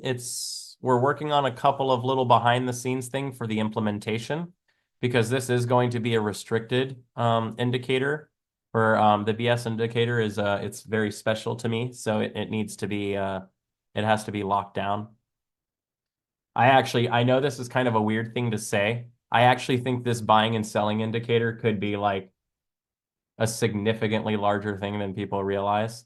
But I'm like one of like 3 people using it right now, but so we're working on some stuff with it before I release it. It would be almost impossible to duplicate without knowing the process and the code. It's very unique. It's pretty wild, actually. Google still looking scary to the downside. Oh, look. Epic Pen decided to start working again. Random.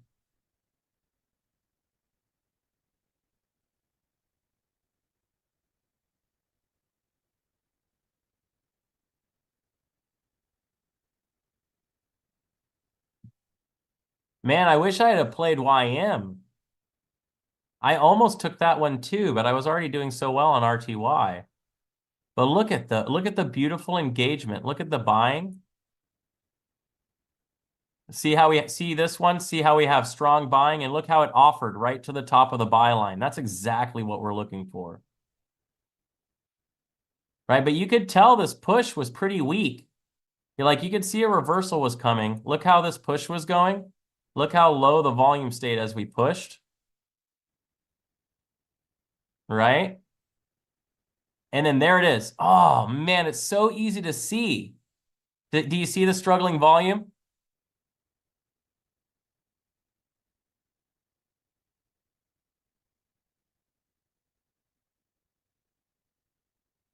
See, we're trying to push up and break out. And you can see that we're diverging. Right? So as we were pushing, our volume was fairly flat. And then as we started to make new highs, our volume diverges. As soon as we make that low, look how quickly we start selling. Then we re-offer mid and then kick into the selling. That's awesome. So right now we're selling. We're in the negative area right now.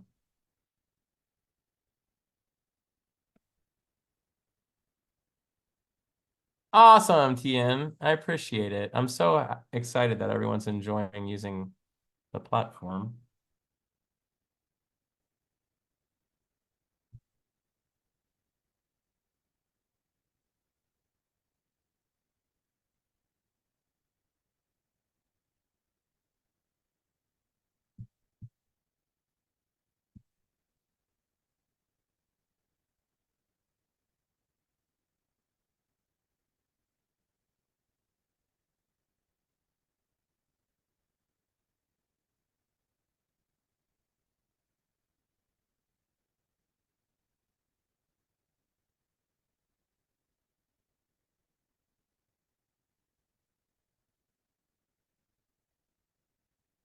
Cool. So, something I'm going to do here in a few minutes, maybe 4 minutes, I want to do, is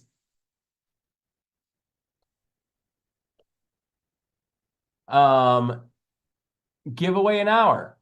So I told everybody that I was going to be doing this. I didn't tell you which day of the week I was going to do it, but I feel like today is as good of a day as any day. So I'm going to have Carlos come in here and spin on the promo machine here in a minute. and we're gonna do a little giveaway here. So the giveaway is going to be a 1-hour mentoring session with me. So any we can do anything you want. We can go through your trade journal, we can go through your trade book, we can talk volume, we can talk order book, we can just talk life, right? We can just talk experience and and just come up with a quick plan together or anything like that. Right. So I'll have Carlos come on here in a second with that, and then we will get going. So let's see. Let's just do.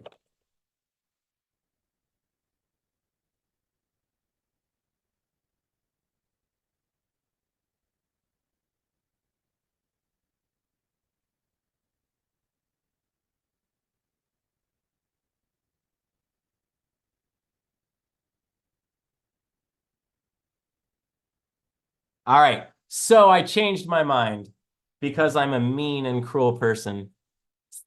I'm going to give away 2. So I'm going to do 2 actually mentoring slots. So haha, just fooled you. I'm not mean after all.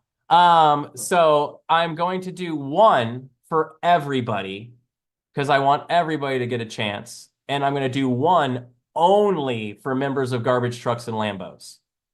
So if you are a member of Garbage Trucks and Lambos and you want to mentor with me, hashtag Thor.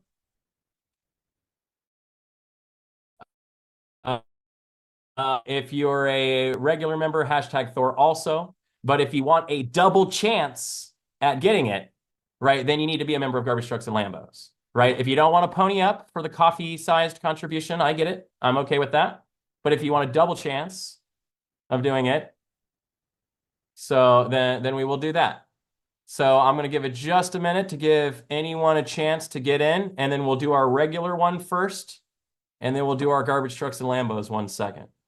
So we'll let them spin in here, and then Carlos has a better feel for this stuff. So once he thinks we're in a prime spot to do this, we can let it rock and roll. Yeah, we'll give it a second. Should be ready soon. So thank you very much, by the way, for joining. TT, welcome to Lambos and Garbage Trucks. Not only are you now able to get up to 2, or at least have a double chance of winning here. Maybe you get both. I don't know. You never know. I don't know how this thing works. So, but we'll see how it goes. But so give it just another minute. Any people want to get in here and do this? Look at all of our beautiful Garbage Trucks and Lambos people. I really think it should be Garbage Trucks and Jeeps, but whatever. Or Lambo. Is it Lambos and Garbage Trucks? Do I always say that backwards? I think I relate more to the garbage truck, so I put that one first. All right, here we go, friends. 84 entries. Right. Let's see who the winner is. This includes everybody. Everybody. And it goes to Mike. Mike, congratulations. Mike. Yeah, congratulations, Mike. So now the next one is going to only be for Lambos and garbage trucks. I know I said garbage trucks and Lambos. I really meant Lambos and Jeeps. But we'll go for it. Which Mike was it, Carlos? Is it Mike with it was just whoever's. Yes, I know it's very general. It's just Mike with no there's no last name. Just a Mike. So I think it's just Mike. Mike. Yeah. So Mike, I think he had like a little honey badger looking icon or something like that from the looks of it, or I don't know what that guy is. Looks aggressive. Send an email to thor@bearbulltraders.com. Copy Carlos as well on that, just so we make sure it doesn't get mixed, and we can just kind of keep it in the. It is a badger. It's a badger. I said honey badger. I don't know if it's a honey badger. So all right, garbage trucks and Lambos people, y'all getting ready? All right, here we go. Here we go. All right, we'll give it another second.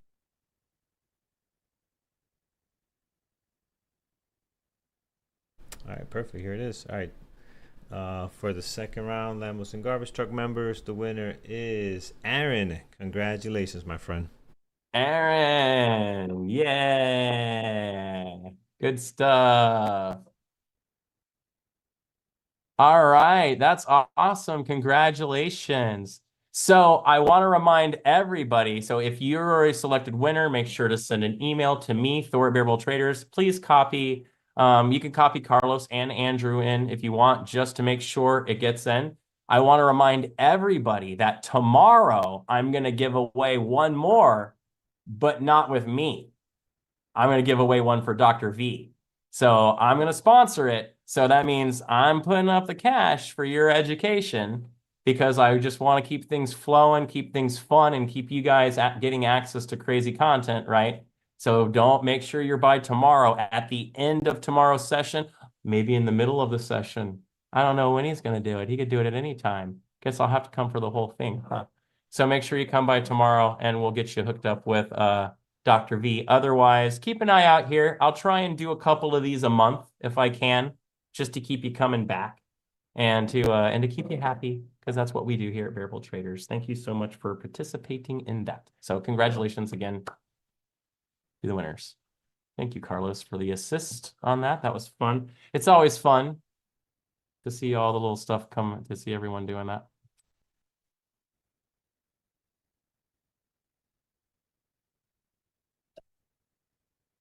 So I think after this session, what do y'all think? Ooh, yeah, go Jays. Mark, they're getting it done, bud. Looking good.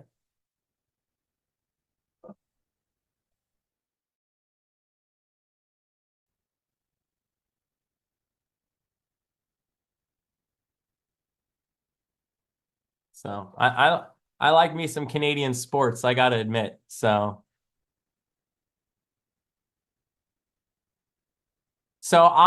Brian, I've been a Blue Jays fan since I was a kid, and the only reason why is because it's a Blue Jay. In Florida we have Blue Jays, and they fly down, you know, and come down to us during the winter. So I've always liked, you know, our snowbirds. So I've always liked Blue Jays because you get little Blue Jay feathers in your yard and stuff, and you can put them in hats, and they're really pretty. So and then there, you know, there was a team, so I was like, all right, that's cool. So. No one wants the Dodgers to win ever. Ah, so rude. So rude.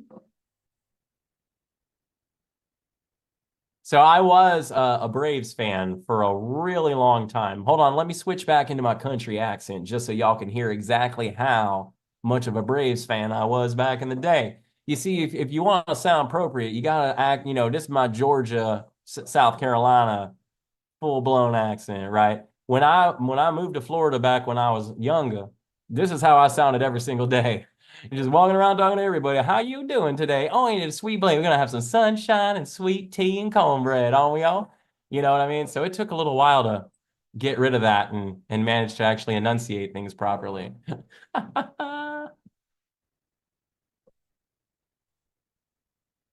Thank goodness I'm not from Louisiana, right?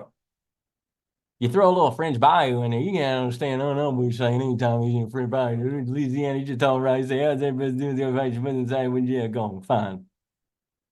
Just like, what the hell did he just say?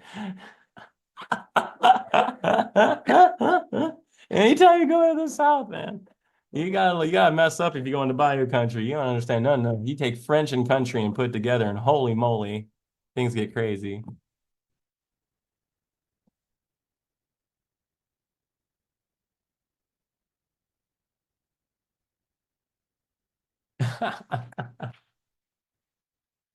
Mad props. You've always wished you had a Southern drawl. It's not hard. Ask Larry the Cable Guy. You can just make it up. That dude's from Ohio. Don't let him fool you.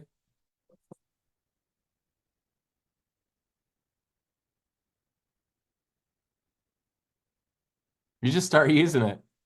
So I like using, I actually like acting like I don't even speak English. So like if you go to like, for instance, go to like Disney and you're walking around and like you accidentally cut in line, someone comes up in front of you, you just go, oh, no, je parle anglais. No, je parle anglais. And then they're just like, oh no, this dude only speaks French. You know what I mean? You just start saying random French words like le petit déjeuner. And they're like, oh, he has no idea. And he's like, did he just say breakfast? Anyway.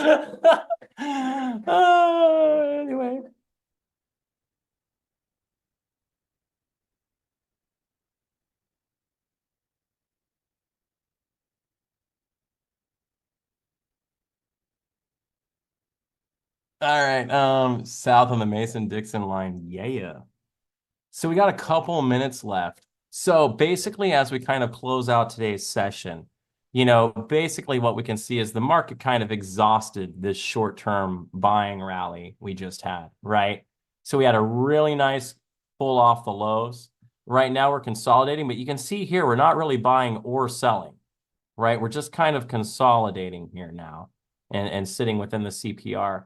I like the idea that I'm going to get out if we lose this, our shorter, or this is our 4-hour trend here. So that was quite potent. When we lost it, it was a big sell, and the reclaim of it seemed to have brought some good activity. So, omelette du fromage. That's awesome. Or you say omelette an omelet of cheese, right? Or you say omelette avec fromage. That would be an omelet with cheese, right? But it would be du fromage, right? So overall, I like that as we pulled back, our volume has actually stayed relatively flat. So this feels like more of a re-offering to the open than an actual sell to the open. Like we did sell, obviously, but I feel like we really came more to entice the open because our volume stayed quite low during that movement. So, but if we make a new low below the open and actually sell the open, it would be reasonable to believe that we would engage some more volume. But something more akin to this. So, quick look at UPS and then we'll call it a day.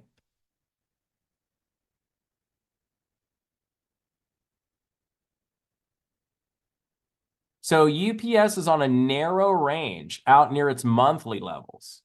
So we are way out here. So the important thing to keep in mind, right, is on UPS, we have already run our IB high a long time ago, right? So the reality of this ticker is it's actually not likely to have a reversal today.